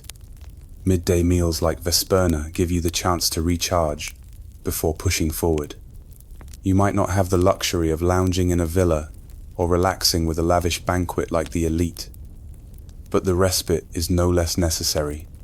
Even though the food is modest, it carries with it a sense of rhythm, a kind of balance in the otherwise busy day. For those with more resources, Vesperna could be a bit more elaborate. Wealthier Romans might have a small plate of fish or a more complex stew, perhaps with vegetables or even imported fruits like figs or apples. But for the majority, this meal is about maintaining enough strength to finish the workday. The foods you eat at Vesperna are designed to refuel you, not to satisfy culinary whims. After all, when your day is filled with physical labor, the focus is on nourishment, not luxury. The practicality of Vesperna is even more evident when you consider the methods of food preservation available to the Romans. The dried fruits, salted fish, and preserved olives that might make up part of your meal are a direct result of the Roman innovation in food storage. Olives, for instance, could be stored in oil or salt to keep them fresh for long periods. Dried figs or dates could last months and were an easy way to add some sweetness to an otherwise savory meal. The bread you eat is hearty and dense, designed to last and fill your stomach, and the cheese offers protein to keep you strong. While food preservation is often thought of as a modern convenience, the Romans were pioneers in this field. Salted meats, pickled vegetables, and dried fruits were all common methods of storage, ensuring that food didn't spoil quickly and that the people of Rome could feed themselves throughout the year. These preserved foods, often a part of Vesperna, were symbols of Roman ingenuity, products of a society that had mastered the art of survival, even in the harshest of conditions. The fact that these foods could make their way into your midday meal is a testament to the far-reaching influence of Rome's economy and trade networks. What you eat may be simple, but it's still the result of centuries of cultural evolution. You may not always think about it as you sit down for your Vesperna, but you are participating in a long tradition of Roman innovation and survival. The bread, cheese, and olives you eat are a direct link to the Roman Empire's mastery of food production, preservation, and trade. And in the middle of your bustling day, that knowledge offers a kind of comfort. Your humble meal, so often the fuel for hard labor, is also a reminder of Rome's vastness, its empire stretching across continents, linking distant lands with the simplicity of food. As you finish your meal and prepare to head back to your work, the practical nature of Vesperna gives way to the next part of the day. You know the evening will bring Sina, a larger meal, and more time to relax with your family. But right now, the focus is on function. The midday meal, though not fancy, has served its purpose. It has refueled you. And now, it's time to return to the tasks at hand. For many Romans, the cycle of work and meals is never ending. The day may be long and tiring, but it's the meals simple, sustaining that make it all possible. As you head out to finish your workday, you carry with you the satisfaction of knowing that this modest meal has carried you through the afternoon and into the evening. When you'll finally get to rest and enjoy the larger meal of Sina, the sun begins its slow descent now, casting warm amber light over the rooftops and narrow streets of your Roman neighborhood. The heat of the day softens, and a breeze drifts through the olive trees beyond the city walls. You've made it through another day of work tired, maybe sore, but satisfied in that dependable Roman way. And now, finally, it's time for Sina, your evening meal. If Intaculum and Vesperna are about function, Sina is about comfort. This is the moment when you return home, clean the dust from your arms, and settle into a familiar rhythm. You might not have much, but this part of the day is yours, even among the lower classes. Sina carries a kind of quiet importance. It's not a celebration, but it's definitely a pause, a ritual that brings a sense of completion to the day. You sit with family, or maybe a couple of neighbors, and share what you have. Bread, of course, some vegetable stew, possibly with lentils or chickpeas. If you've been careful with your budget, maybe a small bit of salted fish or a preserved sausage. It's not fancy, but it fills you. As always, the Roman table is practical, yet intentionnel. You eat with your fingers, or use small spoons for soups and stews. Food is served from large earthenware bowls, shared among everyone. There's a kind of intimacy in it. This act of dipping into the same pot, of tearing from the same loaf. There's no ceremony, no tablecloths or decorative arrangements, just nourishment.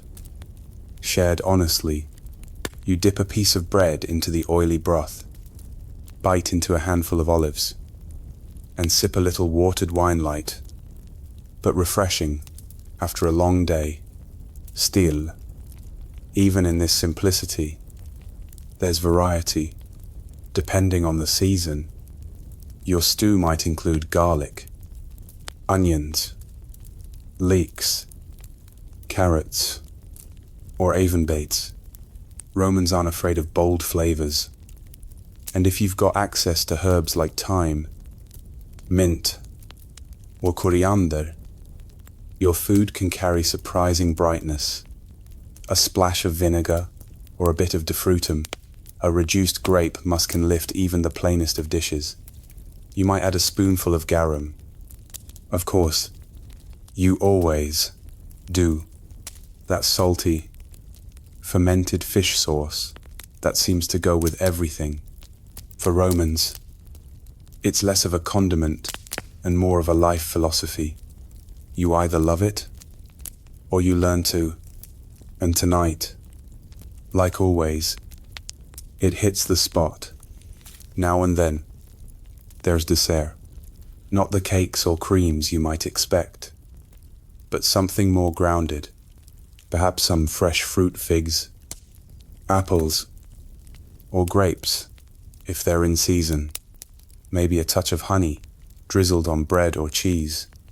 The sweetness is modest, but it feels luxurious after the salt and herbs of your main dish.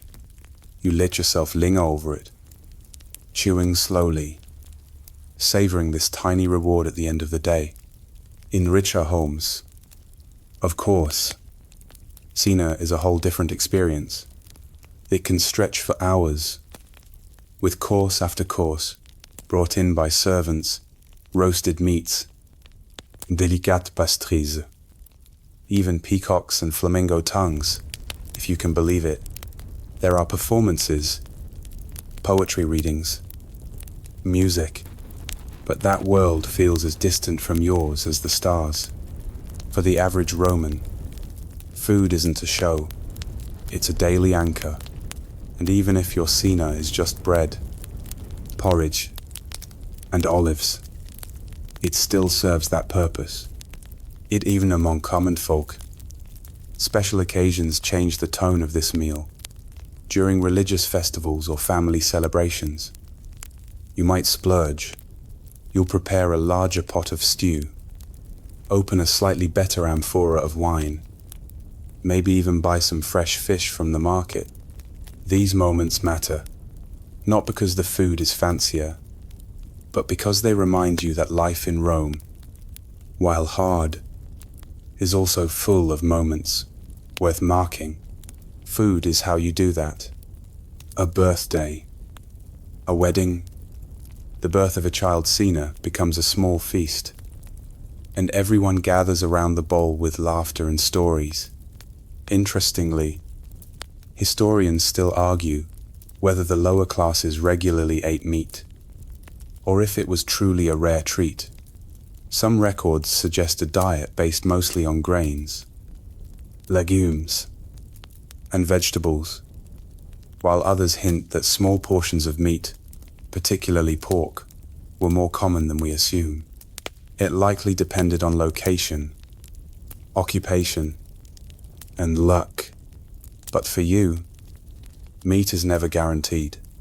When you get it, it's special, and even then, it might be just a bit of lard added to your stew, or a scrap of sausage to chew with bread.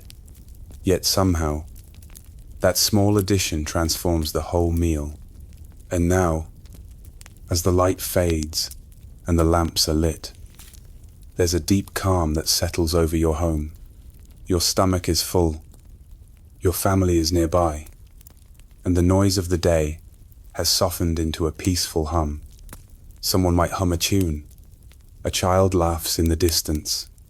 You lean back, your bowl empty, and for just a moment, everything feels still. This is why cena matters, not for what's on the table, but for what it means: the end of labor, the gathering of people, the small joys that slip quietly into the routine. As you prepare to clean up scraping the last bits of food from bowls, tucking away the remaining bread, you realize how ingrained these moments are. This isn't just your evening, it's every Roman's evening. The foods may change slightly across regions or seasons, but the structure remains. This meal, this time of day, belongs to all of Rome, rich or poor, city dweller or rural farmer, soldier or scribe. Everyone eats, and in that act, you all share something profoundly human. Tomorrow, it begins again. Ientaculum, Vesperna, and Cena, a rhythm as old as the empire itself. Tonight, you've played your part in it, not with extravagance, but with constancy. And in Rome, constancy is a virtue, especially when it's seasoned with a little garum. The lamps are glowing low, and the evening air is cool against your skin as you step outside for a brief walk after cena. It's a habit, a gentle way to digest your meal and let your thoughts settle. You pass by neighbors doing the same, greeting one another with nods, maybe sharing a joke or two about the day's events. Some have wine in hand.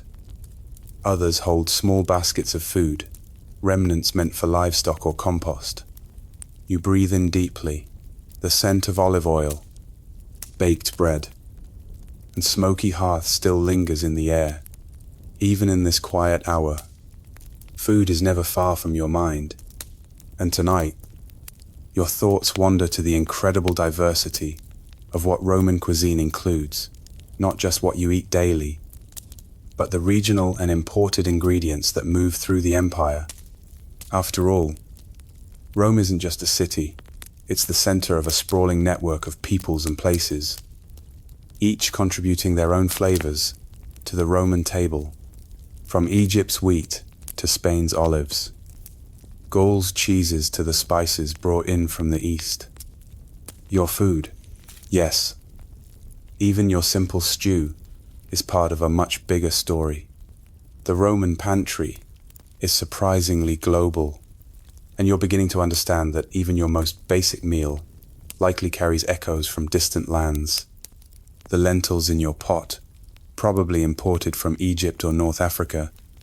The olive oil you dipped your bread into earlier, maybe pressed from groves in Hispania. And those dates you nibbled on at the end of the meal, if they were especially sweet. They likely came from Syria or Judea.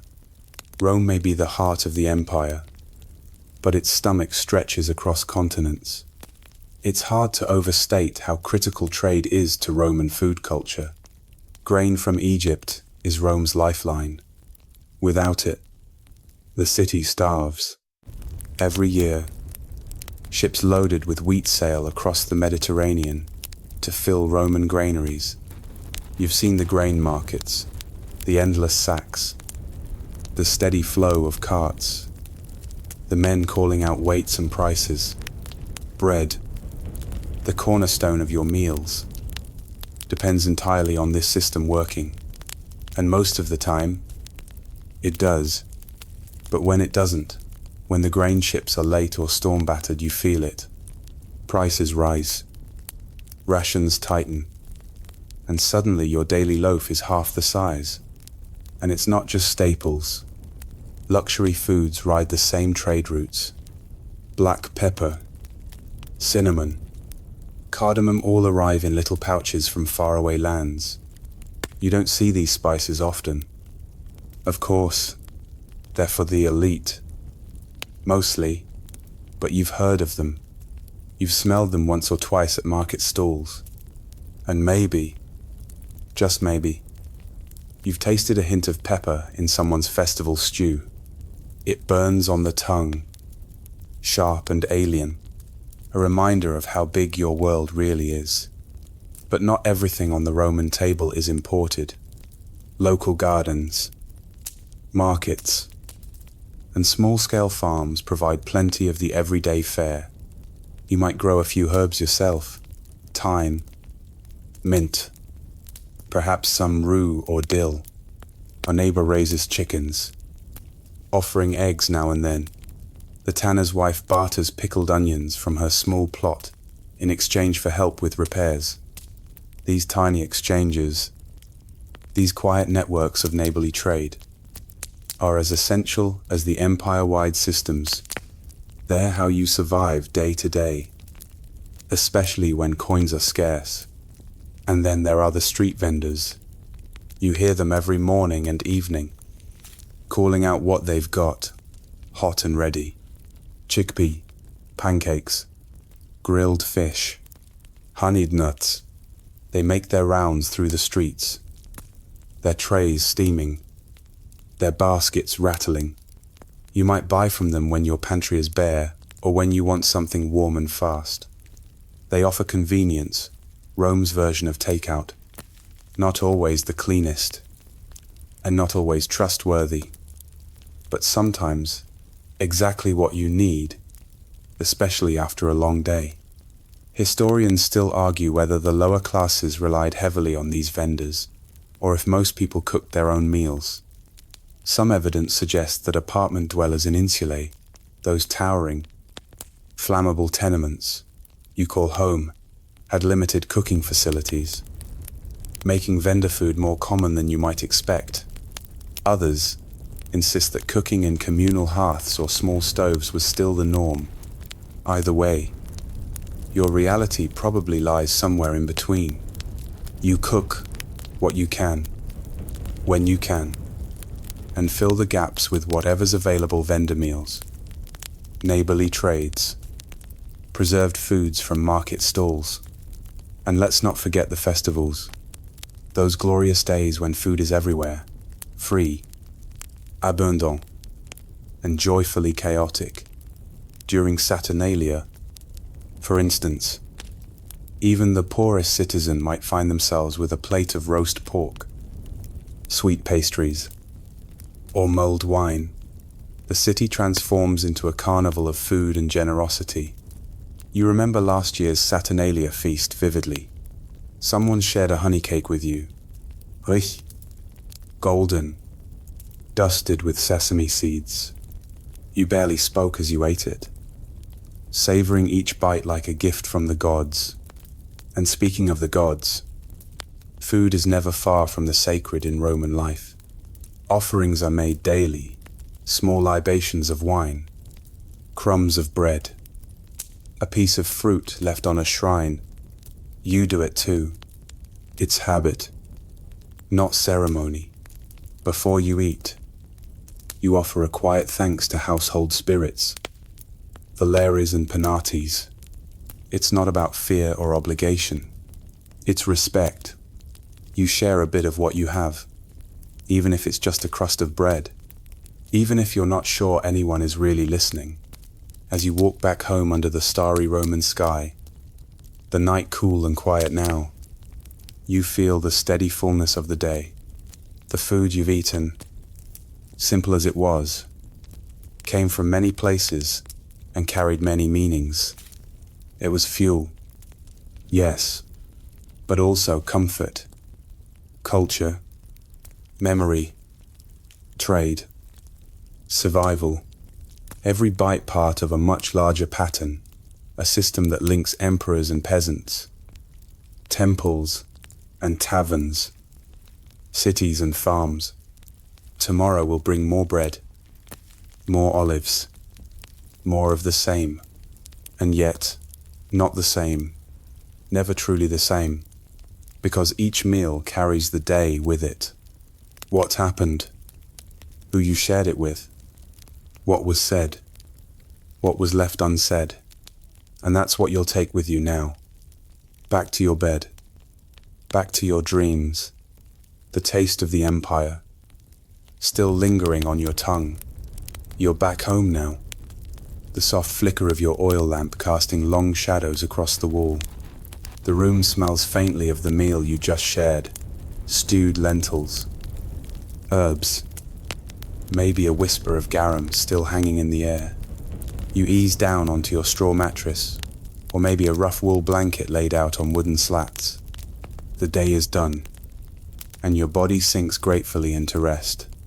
But your mind, your ever-curious Roman mind, keeps nibbling on thoughts, not just about today's food, but about how deeply food shapes who you are. And tonight, you begin to realize food in Rome isn't just about sustenance, it's about class.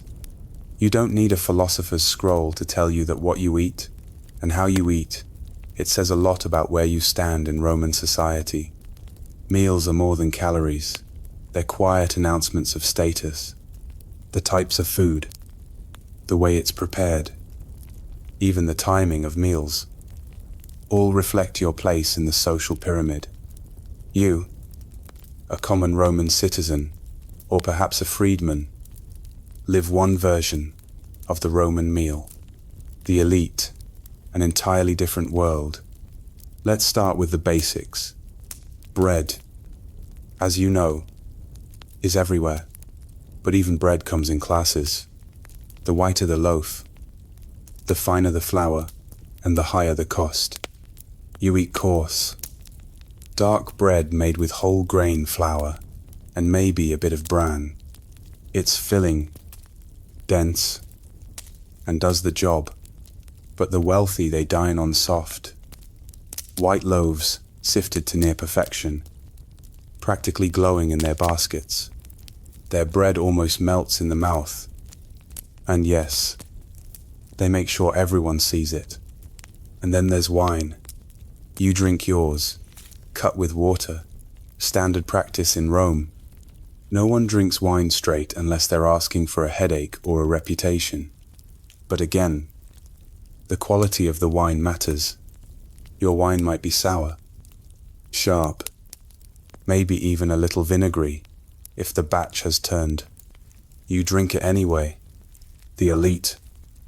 However, I have access to vintage wines aged in clay amphorae from Falernian or Caecuban vineyards smooth. Aromatic, complex. They mix their wine with honey, spices, or even rose petals, transforming it into something more like a dessert than a drink. The gap is just as wide with meats. You might occasionally have pork or fish, but it's rare and often preserved salted or dried. The elite, they dine on game, fresh seafood, and even exotic animals. Ever heard of dormice stuffed with minced pork, herbs, and pine nuts? That's a delicacy for Rome's upper crust. You're more likely to see the dormouse run across your floor than on your plate. And don't get started on the triclinium, the dining room of the wealthy, while you sit on benches or stools and eat from shared pots. The elite recline on cushioned couches in dining rooms, decorated with frescoes, marble, and fine mosaics. Their meals unfold in elaborate courses, with entertainment between bites, musicians, dancers, poods. You have your family's conversation and the occasional snore from the neighbor next door. But here's the curious part. Despite all the flash and excess, your humble meal probably aligns more closely with what Romans originally valued: modesty, frugality, and discipline. The early Roman Republic held simplicity in high esteem. A good citizen was one who worked hard, ate simply, and lived honorably. Lavish feasting was once frowned upon as a dangerous indulgence. It wasn't until Rome grew rich off conquest and empire that over-the-top dining became the norm for the elite. In fact, the Roman Senate at times tried to curb the excessive eating habits of the wealthy. Sumptuary laws were passed, attempting to regulate how much one could spend on banquets or what foods could legally be served. Historians still debate how effective these laws really were, after all. What good is a law if it's mostly ignored at the villa dinner table, but the fact that they existed at all tells you something? Even in a world where peacock tongues and eel pâté were possible, someone still cared about temperance. Of course, there's also the moral theatre around food. Roman philosophers often used dietary habits to make moral points. Stoics would praise simple eating bread, water, lentils as a mark of inner virtue. Epicureans, surprisingly, agreed to an extent, arguing that pleasure didn't come from extravagant food, but from being satisfied with little. You probably agree, though not philosophically, more from necessity. But still, it's comforting to think that even the deep thinkers of Rome saw some value in your kind of meal. And while class divisions were sharp, food could sometimes bridge the gap. Festivals, public distributions, or generous patrons offering food to clients could momentarily blur the lines. On Zouch days, you might find yourself eating roasted meats handed out during a gladiator show, or fresh bread from a magistrate trying to win votes. These moments are rare, but they stick with you. They remind you that Rome, in all its grandeur and brutality, still feeds its people, sometimes generously, sometimes strategically. Still, you can't help but be aware of your place. You smell the rich aromas wafting from patrician kitchens.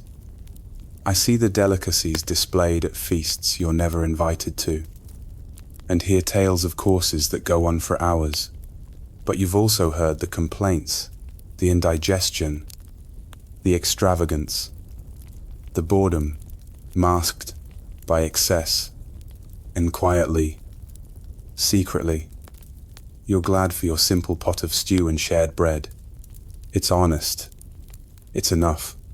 So as you stretch out now, listening to the creak of timber above you and the distant clatter of amphorae being cleaned down the street, you think about how strange and beautiful it is that something as simple as food can reveal so much about the world, who you are, who you aren't, and yet, how connected everyone still is, bound by the need to eat, the desire to share, and the rhythm of the table, rich or poor, gourmet or plain. Everyone in Rome ends the day the same way, full, tired, and dreaming of tomorrow's meals. The city has quieted further now, and as you lie down, your thoughts drift toward the seasonality of food, how the time of year shapes what lands on your plate. You've noticed it all your life, the fruits, vegetables, and even the meats available fluctuate with the months, changing your meals almost like a slow, edible calendar. You might not consult any almanac, but you know instinctively when to expect figs or when olives are ripe for pressing. Each season has its own flavors, colors, and textures, and they guide your diet as surely as the rising sun.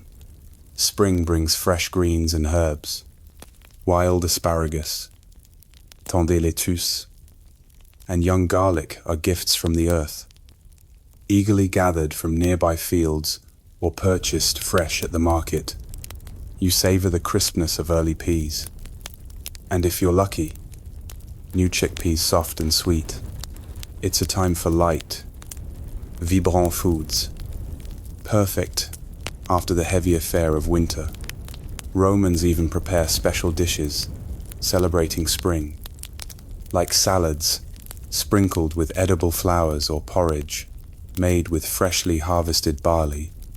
Summer, with its blazing sun and long days, is the season of abundance.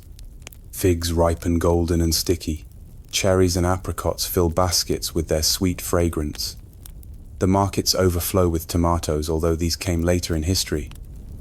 So you mostly feast on cucumbers, melons, and fresh herbs like basil and dill. You might see the first olives turning green, though pressing won't come for a few more weeks. Summer meals are often simple and cool, a salad of cucumbers and lettuce dressed with vinegar, or bread dipped in olive oil and honey. The hot sun makes heavy meals less appealing, and Romans adjust accordingly. Autumn is the grand harvest. The olive groves buzz with activity as olives are picked and pressed into oil that will sustain the city through winter. Grapes are gathered for winemaking, filling huge vats where fermentation bubbles quietly.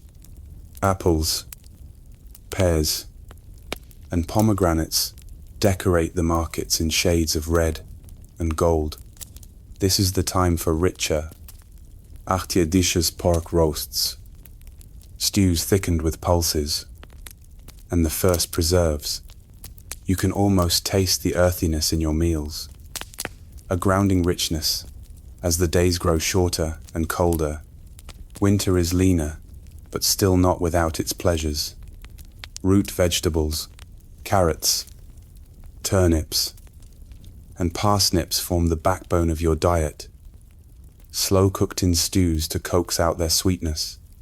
Dried legumes, salted fish, and preserved fruits keep hunger at bay when fresh produce is scarce. You know how to make the most of these months, relying on stored grains, jars of honey, and pots of pickled vegetables. Fires burn bright in the hearth, and the smell of cooking warms the cold air. It's a time for thicker soups, denser bread, and slower meals that stretch out long after dark. Seasonality is more than just availability. It's rhythm and ritual.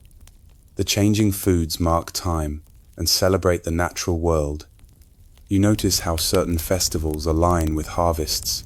Saturnalia, for example, arrives just after the grain is safely stored, a time of both gratitude and generosity.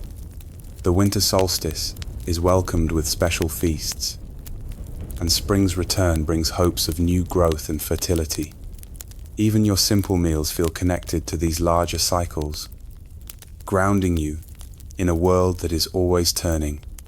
Interestingly, historians still debate how strictly Romans adhered to seasonal eating, especially in the cities.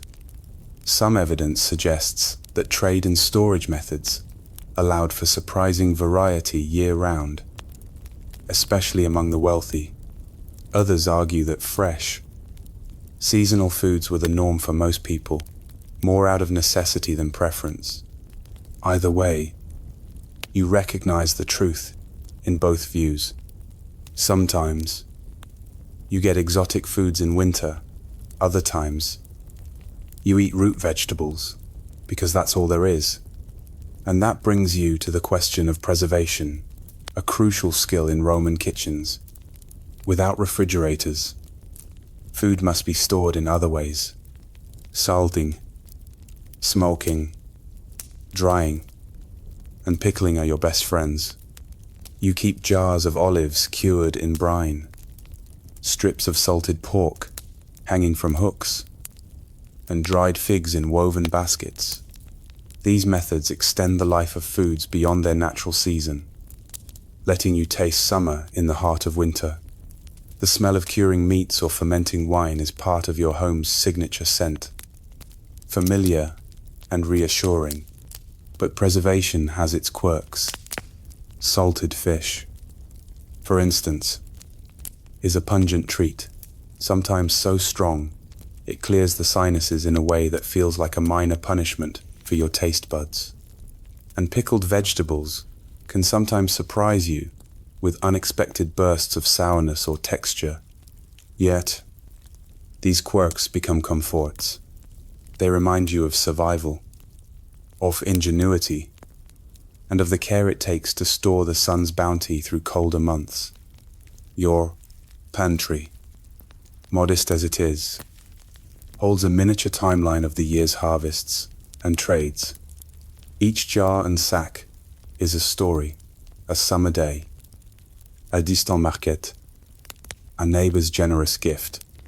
And as you look at it now, you feel that quiet pride in these simple preparations, the hard work behind every preserved olive or salted fish, every carefully stored grain.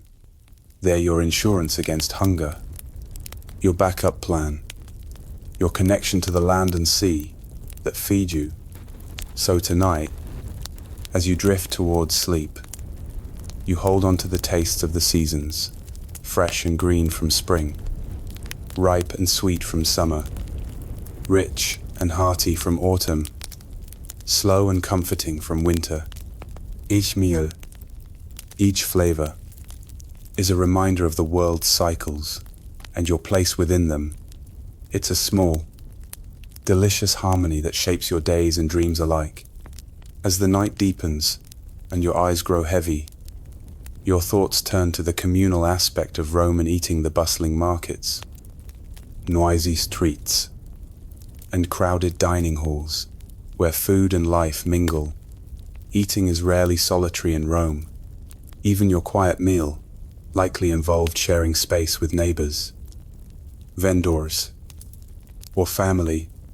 This social dimension of food sharing, bargaining, celebrating is as important as the food itself.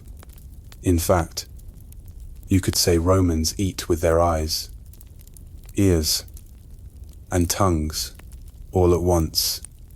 Imagine the Forum at dawn, the heart of city life, where merchants shout over one another, their stalls bursting with colorful fruits, fresh fish, salted meats, and pungent cheeses.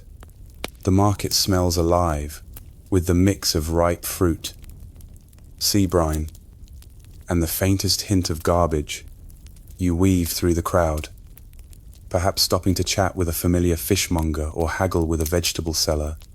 You recognize the patterns, the rhythm of greetings, the play of prices, the way goods are displayed to catch the eye. Markets aren't just places to buy food, they're social hubs. You hear gossip, political speeches, and philosophical debates, all mixing with the calls of vendors. You overhear arguments over prices, jokes shared between old friends, and the clinking of coins as deals are made. Sometimes, a vendor offers a free taste, a salty olive or a slice of cheese to lure you closer.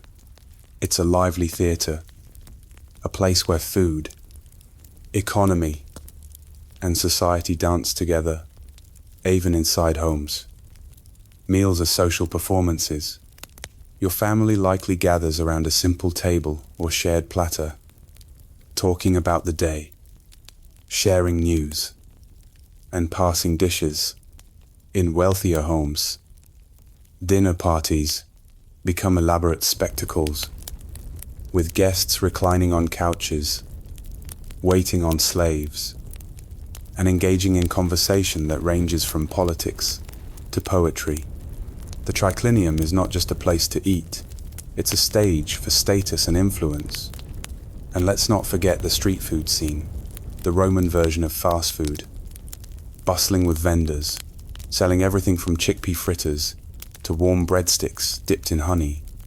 These foods fuel the city's workers, zoldiers, and travelers who don't have time for full meals. Street vendors shout their wares as they weave through crowds, offering convenience and variety in a single bite. It's noisy, messy, and utterly essential.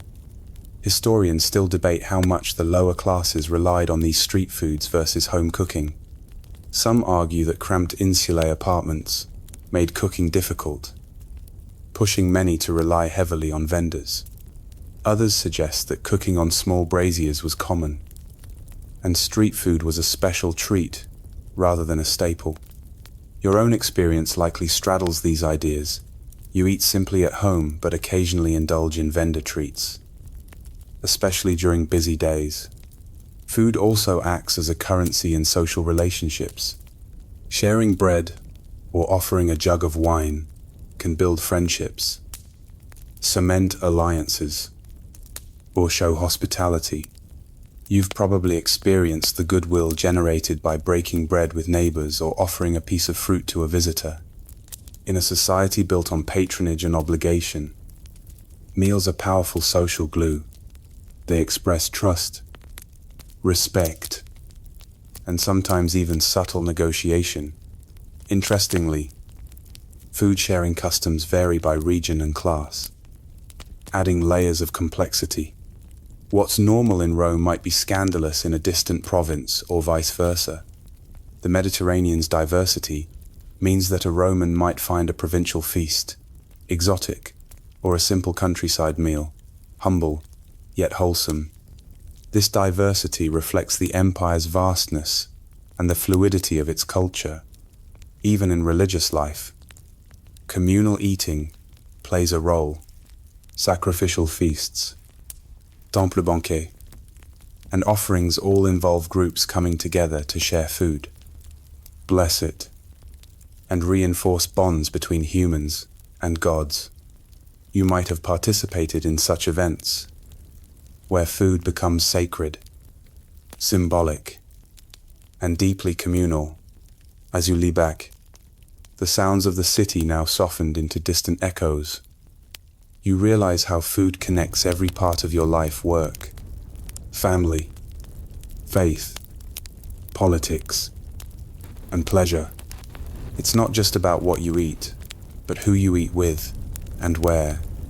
Eating in Rome is a constant dance of relationships, a mirror of the society around you, and that's something comforting to hold on to as the city sleeps.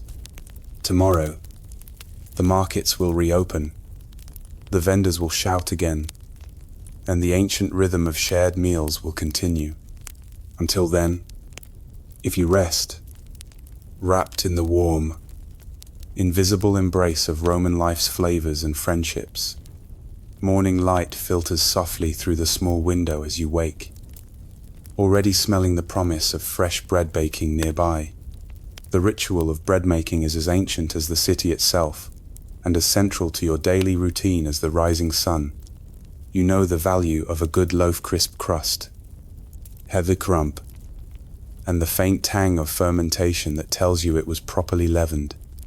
Bread isn't just food, it's a cornerstone of Roman sustenance and culture. You recall the bustling communal bakeries that serve neighborhoods, where wood-fired ovens glow hot, and bakers shape dough with practiced hands. In your home, if you're lucky, you might bake your own bread. A simple mix of wheat flour and water, sometimes with a bit of barley or rye for extra texture. The process is a ritual itself, kneading, resting, watching the dough rise, and then the satisfying crackle as the loaf cools. But it wasn't always this way. Historians still argue whether early Romans ate mainly unleavened flatbreads, or if leavened bread was common by your time. Some say the yeast in sourdough was discovered accidentally. Others suggest it was borrowed from neighboring cultures. Either way, bread making became a hallmark of Roman culinary skill. You've noticed how bread carries social signals too. Fine, white bread, baked from sifted flour, is reserved for the wealthy, while coarser, darker loaves feed the masses. You eat what's available and affordable, but even the simplest loaf is a comfort. It's the foundation beneath your meals, dipped in olive oil, used to scoop up stews, or simply eaten with salt or honey. Interestingly, bread sometimes served as a form of currency or payment. Roman soldiers received annona, grain rations, and in some cases, bread tokens. The phrase bread and circuses reflects how emperors kept the public content with free grain distributions and entertainment, to a reminder that food was not just survival but a political tool. You think about how bread making is labor-intensive, requiring huil, time, and firewood. These resources mean bread is precious, never wasted lightly. Crumbs are gathered and mixed into porridge, or fed to animals. When times are tough, bread might be stretched with legumes or herbs to fill stomachs. You know well the hardship of scarcity, and bread embodies both abundance and survival. Quirky as it sounds, Romans sometimes used bread for more than eating. Stale bread became a household cleaning tool, or even a rudimentary bandage for wounds. Ever heard of using bread soaked in vinegar as a remedy? It's one of those fringe remedies whispered about in marketplaces, sometimes praised, sometimes mocked by doctors. Bread is a symbol of life and community. 2.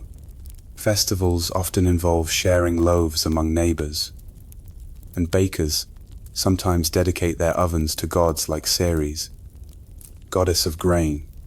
The act of breaking bread is both literal and symbolic, a gesture of peace, friendship, and trust. You reflect on how the simple loaf connects you to countless others, farmers who grew the grain, millers who ground it, bakers who shaped it, and fellow citizens who eat alongside you. Each bite is part of a vast, ancient chain of labor and care. As you finish your morning bread dipped in olive oil and look out at the waking city, you feel that deep, unspoken bond with Rome itself. This loaf, humble and crusty, is your daily anchor, a small yet essential piece of a vast, sprawling empire. As the day unfolds, your attention turns to the humble pulse, the legume that quietly forms the backbone of your diet. Lentils, chickpeas, and beans simmer in your pot, filling the air with an earthy aroma that's both comforting and practical. You may not realize it, but pulses are the unsung heroes of Roman nutrition, rich in protein and fiber, sustaining you when meat is scarce or too costly. Lentils, in particular, are a staple. You remember the stories of the legendary Roman dish pulse, a thick porridge made from ground wheat and lentils, often flavored with herbs or a splash of garum, that famously pungent fish sauce. Pulse was the everyday fare for soldiers, laborers, and farmers, nourishing bodies through hard days. Despite its simplicity, it holds a special place in Roman culinary history as a symbol of frugality and resilience. Interestingly, pulses were often considered poor man's food, yet they were universally consumed across classes, albeit prepared differently. The wealthy might mix them with richer ingredients like olive oil, spices, or even bits of meat. Historians still debate whether the elite genuinely enjoyed these humble foods or ate them only out of necessity during fasting or political campaigns. You can taste the texture now soft but with a gentle bite, each lentil bursting with flavor, infused from whatever herbs you manage to find at the market: coriander, dill, or perhaps a pinch of lovage. The mix is hearty and filling, warming you against the chill of the evening. Pulses also have a quirky side. Some Romans believed that eating certain legumes could affect the soul or the body in strange ways. For example, fava beans were sometimes linked to superstitions about the dead or the underworld. You might chuckle to think that your simple meal carries such mystical baggage, blending everyday survival with folklore and ritual. Storage of pulses is practical. 2. Dried and stored in ceramic jars. They can last months without spoiling, making them ideal for stockpiling before winter or military campaigns. Their durability means that even in tough times, you'll rarely be without some form of nourishment. As you stir your pot, you think about the labor behind each spoonful, the farmers who planted and harvested these resilient crops, the women who prepared meals, the markets that brought everything together. Pulses symbolize not just food, but community, economy, and continuity. The beauty of this dish lies in its adaptability. You can change flavors with whatever's on hand, making it fresh day after day. And despite its simplicity, or maybe because of it, it provides a steady rhythm to your meals, a dependable friend in the often unpredictable life of a Roman citizen. As night falls and your belly settles, you appreciate the pulse's quiet strength, humble, nourishing, and endlessly reliable. It's a reminder that sometimes the most unassuming foods carry the deepest stories. Your thoughts wander now to the vibrant world of herbs and spices, those magical powders and leaves that transform plain food into something lively and memorable. You can almost smell the sharp tang of cumin, the sweet warmth of cinnamon, and the peppery bite of mustard seeds blending into your stew. In Roman kitchens, herbs and spices are more than mere seasonings. They're essential ingredients that showcase wealth, taste, and knowledge of distant lands. Herbs like dill, coriander, mint, and rue grow in gardens or pots on windowsills. Their fresh aromas, a constant companion. You sprinkle fresh herbs over your dishes to brighten flavors, or add a cooling touch in summer. Dried herbs and spices, imported from across the empire and beyond, are stored carefully. Cinnamon from Sri Lanka, black pepper from India, and silphium, the mysterious extinct herb prized above all.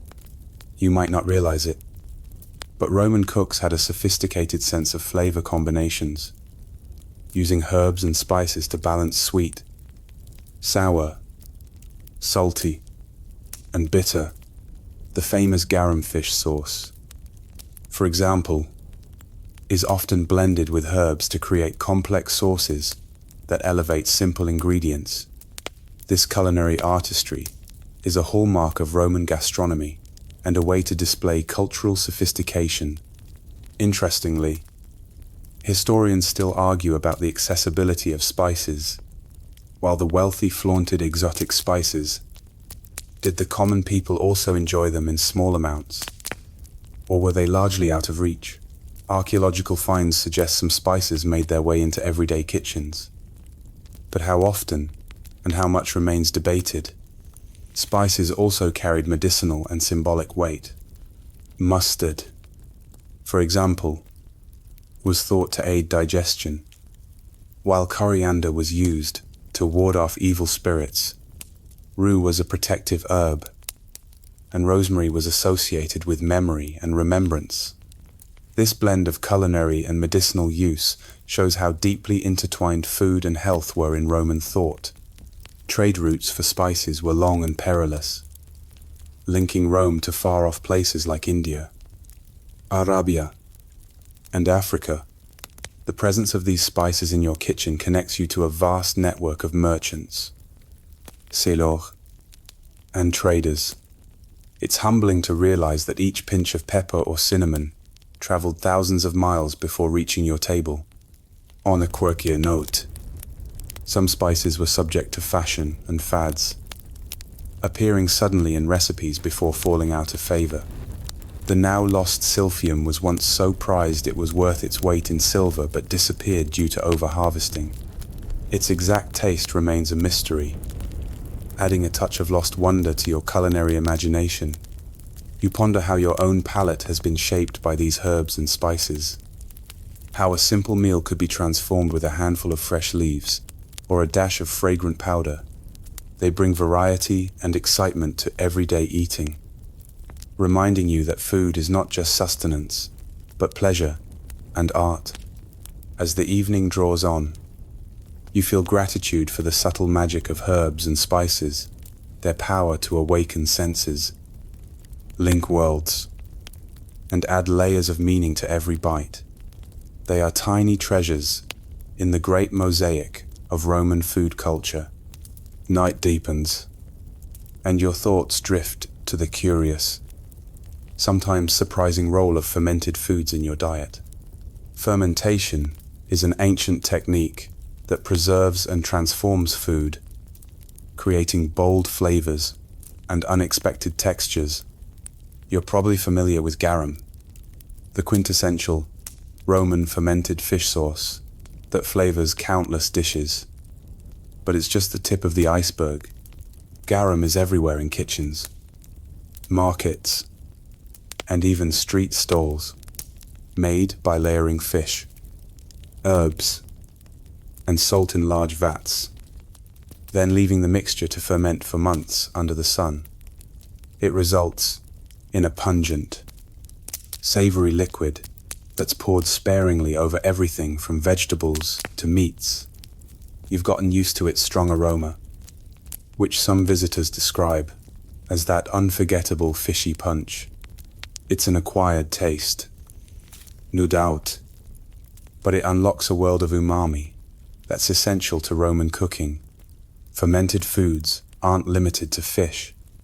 Olives, for example, undergo a lengthy curing process to remove bitterness, often soaked in brine or lye before they reach your table. The transformation from harsh, inedible fruit to soft, salty delight is a triumph of preservation. You rely on these preserved olives year-round, especially in winter when fresh produce is scarce. Pickled vegetables also feature prominently.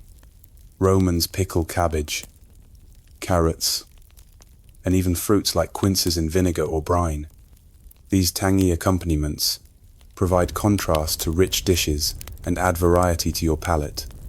They also offer a way to enjoy the bounty of summer, even as the cold months approach. Historians still debate the extent to which fermented foods shaped everyday Roman diets. Was garum a delicacy reserved for the wealthy, or a staple among all classes? Evidence suggests it was widely used, but the quality and quantity likely varied significantly. The wealthy might have indulged in premium versions, while others made do with simpler, homemade variants. Fermentation wasn't just about flavor or preservation, it also held cultural and medicinal significance. Some believed fermented foods aided digestion and promoted health. Others thought they could ward off evil spirits or cure ailments. Whether science or superstition, the place of fermentation in Roman life is undeniable. Interestingly, some fermented foods had surprising quirks. Certain types of garum were so potent they could clear a room or inspire the creation of nose plugs. And pickled delicacies occasionally caused digestive surprises, if not prepared properly. Yet, these quirks were accepted as part of the culinary adventure. As you savor the complex tastes of your meal, you appreciate fermentation's alchemy, the way it changes simple ingredients into deeply flavorful staples that sustain and delight. It's a reminder that Roman cooks, like you, mastered not only cooking, but also time, patience, and transformation. Fermented foods are, in a sense, the essence of endurance, capturing the sun's warmth and the sea's salt to preserve life through seasons and scarcity. They connect you to ancient traditions and the collective wisdom of generations who understood that sometimes, to keep food alive, you have to let it change. As sleep calls, you feel comforted by the thought that, in your simple meal's tang and depth, you carry the legacy of centuries-old fermentations, a living taste of history in every bite. The sun begins to lower, casting long shadows over the stone buildings, and your mind drifts toward the bustling Roman kitchens, places full of heat, noise, and scents, both delightful and overwhelming. These kitchens are the heart of any household, from modest homes to sprawling villas, where the preparation of meals is as important as the eating itself. You picture the typical kitchen setup, a hearth or open fire for cooking, a large clay or bronze pot simmering with whatever ingredients are at hand, and shelves stacked with vessels holding olive oil, vinegar, herbs, and spices. The tools are simple but effective knives, wooden spoons, mortars and pestles for grinding spices, and sieves for straining sauces. There's no microwave, no stove, knobs just flame. Skill and patience.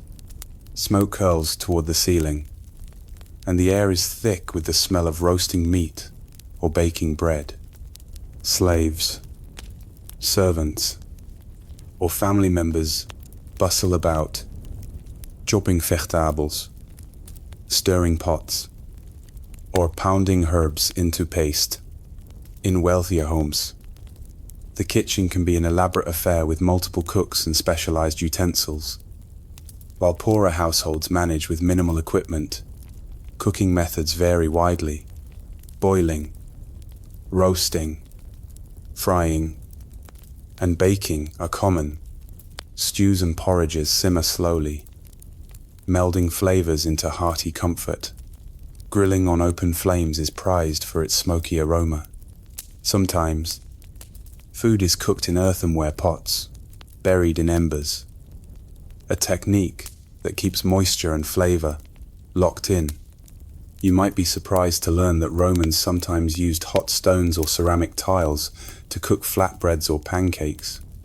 These early griddles are an example of their ingenuity in working with available resources.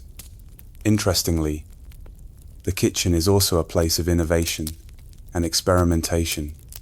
New recipes, influenced by trade and conquest, blend local and exotic ingredients. Garum sauces are mixed with wine and honey to create complex condiments. Even simple vegetables get new life when combined with herbs or pickled elements. Historians still debate the extent to which ordinary Romans cooked elaborate meals versus relying on simple preparations or buying ready-made food from vendors. Archaeological evidence shows varied kitchen sizes and equipment, suggesting that practices depended heavily on wealth, location, and lifestyle. A quirky fact: some Roman kitchens had clever drainage systems to deal with smoke and grease, showing that ancient engineers thought carefully about even these humble spaces.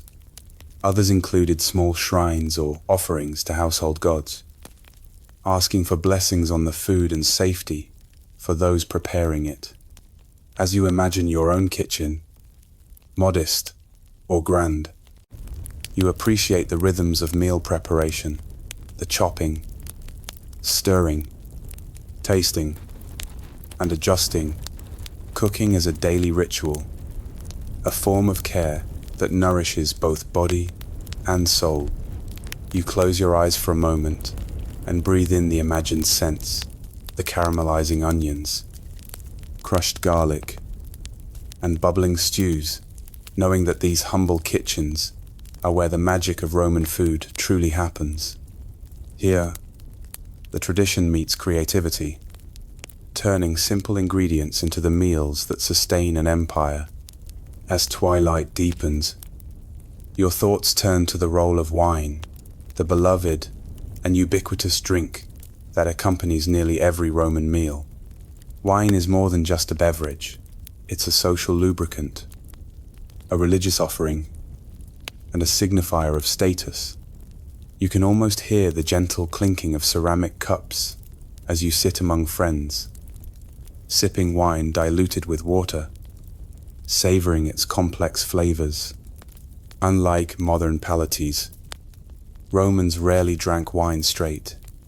It was typically mixed with water, sometimes chilled with snow or sweetened with honey and spices. The strength and flavor of the wine varied greatly, depending on its origin, age, and how it was stored. The rich and elite might enjoy imported vintages from regions like Gaul or Greece, while common folk drank simpler, local varieties. You likely appreciate how wine binds social gatherings, loosening tongues and fostering conversation. At dinner parties, it flowed generously, accompanied by poetry recitations, music, and lively debate. Wine was considered a gift of the gods, especially Bacchus, god of wine and ecstasy, whose festivals were marked by feasting and revelry.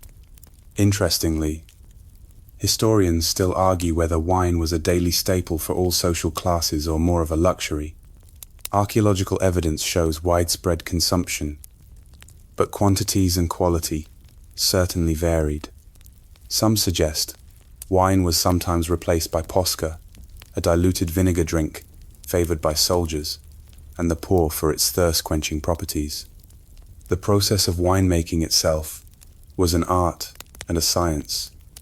Vineyards stretched across Italy and beyond, tended carefully by skilled vintners. Grapes were harvested by hand, crushed in stone presses, and fermented in large clay jars, storage vessels, or amphorae. He was sealed tightly and often stamped with information about the wine's origin and producer. Quirky fact: Romans sometimes added seawater, herbs, or resin to their wine to alter its taste or preserve it longer. These additives created distinctive regional flavors and also influenced how wine was consumed and appreciated. Wine had ceremonial uses too, offered as libations during religious rituals or poured over altars to honor the gods. It was also used medicinally, believed to help with digestion or soothe ailments, blurring the lines between food, drink, and medicine. As the evening wears on and you savor your cup, you recognize wine's unique power to bring people together, to punctuate moments of joy and reflection, and to remind you of the vast cultural tapestry that connects the empire from vine to cup, from farm to feast. In that shared experience, you find a kind of timeless pleasure, knowing that millions before you have savored wine's warmth and complexity under the same Roman sky. The moon rises, and your thoughts wander to the wealth of fruits that sweeten Roman tables, especially during the harvest season, fresh, dried, or preserved. Fruits bring brightness and natural sweetness to meals that otherwise lean on savory or earthy flavors. You imagine biting into a ripe fig, its sticky flesh dripping between your fingers, or savoring tart cherries that burst with juice. Common fruits include apples, pears, grapes, and pomegranates, often eaten fresh or dried for winter. Dried figs and dates, imported from far-off regions like North Africa and the Near East, are prized delicacies, while quinces are cooked into jams and jellies. Fruit was more than dessert. It was often incorporated into sauces, mixed with wine, or served alongside cheeses and nuts. You appreciate how Romans used fruit in their cooking, sometimes blending sweet and savory in the same dish, a flavor combination that might surprise modern palates. A stew with meat, herbs, and fruit was not uncommon, balancing richness with fresh acidity. Interestingly, historians still debate the role of sugar in Roman cuisine, since cane sugar was unknown. Honey was the primary sweetener, and fruit provided natural sugars. But some scholars argue how prevalent sweet dishes truly were outside of elite circles. The cultivation of orchards and vineyards was widespread, and fruit was a key agricultural product. You picture farmers tending to trees, carefully pruning branches and harvesting fruit by hand, preserving it for long journeys or winter stores. A quirky fact: Romans sometimes used fruit as a form of currency or gift, offering baskets of figs or pomegranates during festivals, or to curry favor with officials. Fruit symbolized abundance, fertility, and even immortality, appearing frequently in art and mythology. You also think about the sensory experience, the colors, textures, and aromas that fruit adds to a meal. The crisp snap of an apple, the grainy texture of a fig, the fragrant burst of a pomegranate seed, all enliven the palate and bring joy. As you finish your imagined fruit course, you feel the subtle sweetness linger, a gentle reminder that even in a world of hard labor and simple fare, there is room for pleasure and indulgence. The presence of fruit connects you to nature's cycles, to the land and its seasons, and to the people who cultivate and share this vital bounty. It is, in many ways, the taste of life itself. With night fully upon you, your thoughts drift to the importance of salt, the humble mineral that's more than just a seasoning in Roman life. Salt preserves food, a flavor dish, and even serves as a form of currency in some contexts. You might not realize how vital salt is to daily survival, and how deeply it's woven into the fabric of Roman economy and culture. Salt comes from coastal salt pans, where seawater is evaporated, leaving crystalline piles ready for harvest. Inland, rock salt is mined from deposits hidden beneath the earth. The labor involved in producing salt means it's valuable, sometimes worth its weight in gold. Or nearly so. You likely know that Roman soldiers were famously paid in salt allowances. the origin of the word salary. This salt money was essential for preserving meat and fish, especially on long military campaigns. The phrase "worth one's salt" speaks to this vital commodity's importance. Salt is used liberally in cooking, but its preservative qualities are perhaps even more critical. Salted pork, fish, and vegetables can be stored for months, ensuring food supplies during winter or on long journeys. The ability to preserve food shapes everything from military logistics to urban supply chains. Interestingly, historians still debate how widely available salt was to the poorest citizens. While essential, its cost and distribution were often controlled by the state or wealthy merchants, creating complex economic dynamics. A quirky tidbit: Romans sometimes used salt in rituals, throwing it over their left shoulder to ward off bad luck or evil spirits. Salt was sacred in many ways, offered at temples, sprinkled on altars, and incorporated into religious ceremonies. You think about the sharp, clean taste of salt, enhancing almost every dish, balancing sweetness, cutting bitterness, and elevating natural flavors. Without it, the food would taste flat, and preservation impossible. As you contemplate salt's journey from sun-soaked shores to your humble kitchen, you appreciate its power not just to season, but to sustain, to protect, and to symbolize trust and value. Salt is both a practical necessity and a cultural treasure. In this tiny crystal, you hold a world of history, labor, and life itself, a reminder that even the simplest ingredients carry profound stories. The chill of night settles in, and your mind drifts to the ritual of dining itself, the social and cultural choreography of sitting down to a Roman meal. Unlike a hurried modern dinner, Roman meals were deliberate, immersive experiences designed to nurture community, status, and conversation. Picture the triclinium, the formal dining room with its 3 couches arranged around a low table. Guests recline on their left side, leaning on cushions, with their right hand free for eating. This posture may feel awkward to you now, but it was considered the height of sophistication and relaxation. Reclining symbolized leisure and wealth, since only those who could afford servants to wait on them could dine this way. Meals begin with gustatio, appetizers, like eggs, olives, or small fish, followed by the prima mensa, the main course with meats, vegetables, and stews. The meal often ends with secunda mensa, the dessert course featuring fruits, nuts, and sweets.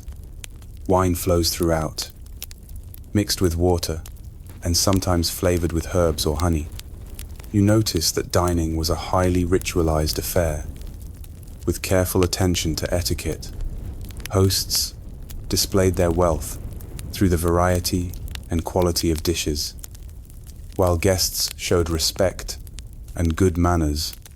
Conversation, music, and poetry recitals often accompanied meals, making dining a full sensory experience. Interestingly, historians still debate how common such elaborate meals were outside the elite, while aristocrats hosted lavish banquets. Most Romans likely enjoyed simpler, quicker meals, yet even humble tables were places of family bonding and occasional celebration. A quirky detail: some guests brought their own napkins, or mappe, to the table, which they used to wipe their hands or collect leftovers, an early form of doggy bag. Hygiene was taken seriously. Though without modern conveniences, meals could be lengthy, lasting several hours, Between courses, guests might be entertained by dancers, musicians, or storytellers. The emphasis on leisure contrasts sharply with the daily toil of most Romans, highlighting food's role in social hierarchy. As you imagine yourself reclining in the triclinium, you sense the slow rhythm of conversation and savoring. Food here is not just fuel, but a form of cultural expression, a way to forge relationships and assert identity. The Roman meal ritual reminds you that eating is a profoundly human act, connecting people through shared experience, pleasure, and tradition. It's a dance of flavors, gestures, and stories that brings the past alive with every bite. As your mind settles deeper into the night, you consider the surprising role of street food and fast meals in ancient Rome. You might think all Romans dined in elegant triclinia, but for many, food was grabbed quickly from bustling stalls and vendors lining busy streets and markets. Imagine the lively forum, or a crowded neighborhood where smoke and sizzling sounds drift from small carts selling ready-to-eat foods. There's pulse, a simple porridge of boiled grains, often eaten by laborers, alongside freed fish, bread, cheese, and savory pies. These offerings cater to those who have neither time nor servants to prepare meals at home. Street food provides not only convenience, but also affordability. For many urban dwellers, especially the poor or transient workers, it's a daily necessity. You might stumble upon vendors selling panis focaccius, an early version of flatbread, topped with herbs or cheese, hot soup, sometimes enriched with leftovers or garum, are ladled into bowls for hungry customers. Interestingly, historians still argue about the exact variety and quality of street foods. Archaeological digs have uncovered kitchens and food debris, but how much of this food was nutritious or safe remains under debate. A quirky note, some street vendors had nicknames, and a few even became local celebrities for their tasty offerings or colorful personalities. There were also food markets, dedicated entirely to specific products like fish, vegetables, or spices, creating vibrant social hubs. Food hygiene was a challenge. With no refrigeration, food spoilage was a constant risk, and complaints about poor quality or overpriced food appear in ancient graffiti. Yet, this hustle and bustle formed an essential part of urban life. As you picture yourself navigating a crowded street, coins in hand, you appreciate the variety and accessibility street food brought to Romans of all classes. It's a reminder that not all meals are grand affairs sometimes. A quick bite is just what the day demands. This lively scene also highlights how food connects you to the pulse of the city, the rhythm of daily life, work, and social interaction. It's noisy, messy, and imperfect, but it's authentically Roman. The night is quieting down, and your mind drifts to the fascinating topic of Roman spices, those precious powders and seeds that transformed simple dishes into aromatic feasts. Romans loved their spices, and the trade routes that brought them were vast, stretching from India to North Africa and beyond.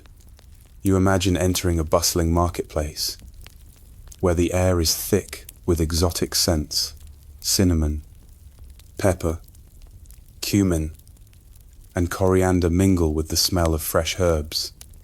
These spices aren't just flavor enhancers, they are status symbols, often expensive and difficult to acquire. Pepper, in particular, was highly prized, so much so that it was nicknamed black gold. It was imported from India, transported over thousands of miles by merchants and caravans. Sprinkle a pinch on your food, and you instantly elevate a humble dish into something luxurious.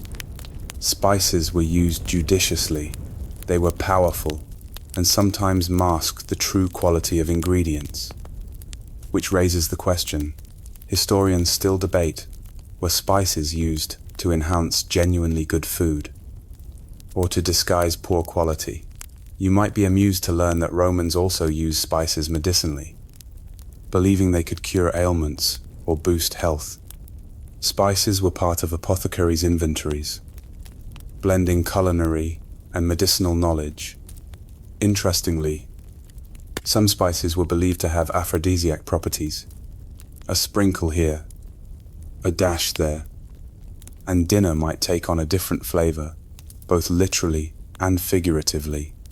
Quirky fact, Romans sometimes flavored their wines with spices, creating mulled beverages that warmed and soothed during colder months. As you imagine grinding peppercorns or crushing cloves in a mortar, you appreciate the sensory pleasure of working with spices, the textures, colors, and fragrances that bring dishes alive. Spices remind you that Roman food was a meeting point of cultures, ideas, and tastes, a testament to the empire's vast connections and ambitions. And so, as you wind down this late hour, you savor the idea that every pinch of spice carries stories of distant lands, daring traders, and the human desire to make food, not just sustenance, but an experience. As your eyelids grow heavy, you begin to think about Roman desserts, those sweet little indulgences that close a meal with a satisfying flourish. Unlike modern confections, loaded with refined sugar, Roman sweets relied on natural ingredients like honey and fruits and nuts to satisfy their sweet tooth. Picture a small platter filled with honey-drenched cakes called libum, often offered to household gods during rituals, but enjoyed by all. These simple cakes, made from flour and cheese, are moist and subtly sweet, a treat after a savory feast. You also imagine biting into candied fruits, preserved with honey or dried in the sun, providing chewy, concentrated sweetness. Dates, figs, and raisins are common favorites, often combined with nuts like almonds or walnuts for texture. Interestingly, honey was the primary sweetener, and its price and availability influenced who could enjoy sweets regularly. Historians still debate how common desserts were among ordinary Romans.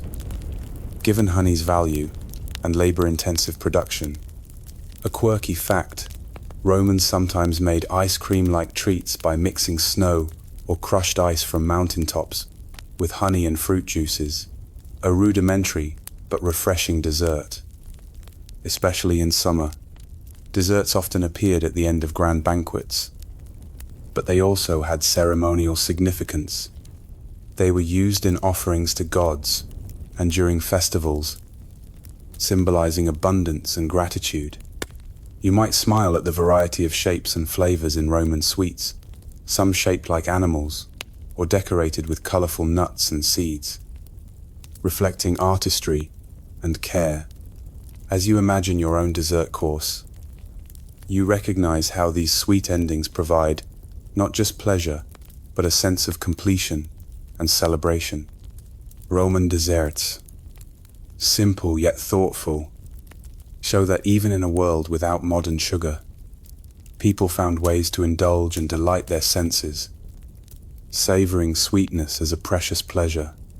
The sweetness lingers as you close your eyes, a gentle note to carry you toward rest. The night is deep now, and your thoughts turn to the intimate role of bread in Roman daily life, a humble staple that sustained everyone from slaves to emperors. You picture a warm, crusty loaf just pulled from a clay oven, its aroma filling the air, ready to be broken and shared. Bread was everywhere, in homes, markets, and public bakeries, Romans made bread from wheat or barley, kneading dough with water and sometimes adding seeds or herbs for flavor. Baking was often communal, with neighborhoods sharing ovens, or done at home in simple hearths. You imagine the variety of breads: dense, coarse loaves for the poor, light, fine bread for the wealthy, and special breads for festivals or religious ceremonies. Bread was often served plain or dipped in olive oil, wine, or garum, turning it into a versatile dining companion. Interestingly, historians still debate how widespread access to good quality bread was. Given social and economic divides, some evidence suggests the government subsidized grain to prevent famine and unrest, highlighting bread's critical role in society. A quirky tidbit: the panis quadratus, a loaf stamped with a grid pattern, was common in Rome, helping bakers cut equal portions and families share their ration fairly. Bread also had symbolic significance, associated with life and sustenance. In religious rituals, it was offered to gods and spirits, reinforcing its sacred status. You think about how bread's texture, taste, and warmth connect people, how tearing a loaf invites sharing, conversation, and comfort. Bread is the foundation of meals and community alike. As your imagined day closes, bread stands as a quiet hero, a simply reliable and profound gift from the earth that nourishes both body and soul. Your mind now drifts toward the close of a Roman day, the final meal or snack, often a light repast called vesperna. As darkness deepens, if you imagine gathering with family or friends one last time to share bread, cheese, olives, and perhaps some leftover fruit or cold meats. This evening meal is more modest than the cena, but still important. A chance to unwind and reflect. You picture warm oil lamps casting flickering shadows, laughter mingling with the scent of herbs and roasting wood.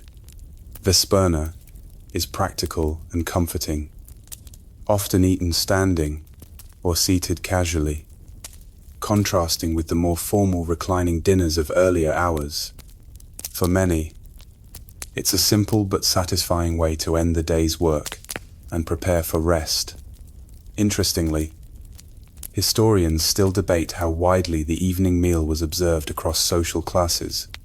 Some sources suggest the poor might skip vesperna or eat very lightly, while wealthier households maintained this ritual consistently. A quirky detail: some Romans believed eating late at night could disturb sleep or digestion, so vesperna was kept light and early. Others enjoyed a glass of warm, spiced wine before bed, a comforting tradition. You might reflect on the importance of food as a daily rhythm, bookending the day with sustenance and connection. The simple joys of shared food, even in small amounts, foster belonging and continuity. As you close your imagined day, the flickering lamps dim and quiet settles in. Food, with its tastes and smells, its rituals and rewards, lingers as a silent companion, carrying the weight and warmth of a life well lived. This final meal is a gentle farewell, a promise of rest, and a whisper of tomorrow's possibilities. Now that the story winds down, feel your breath slow and deepen. The rich aromas of ancient kitchens fade softly into the background, leaving a calm stillness. You carry with you the taste of honeyed fruits, the warmth of shared wine, the crust of fresh bread, the quiet comforts of a day lived simply but fully. Let your thoughts drift like leaves on a gentle stream, calm and unhurried. You are part of an unbroken chain, from harvest fields to bustling markets. from smoke-filled kitchens to candlelit tables, as the last echoes of laughter and clinking cups dissolve into the night, you find peace in the timeless dance of food and fellowship. Sleep now, wrapped in the gentle embrace of history, nourished by stories that stretch back through centuries. Rest easy, knowing that tomorrow will bring new tastes, new stories, and the simple joy of breaking bread again. Sweet dreams.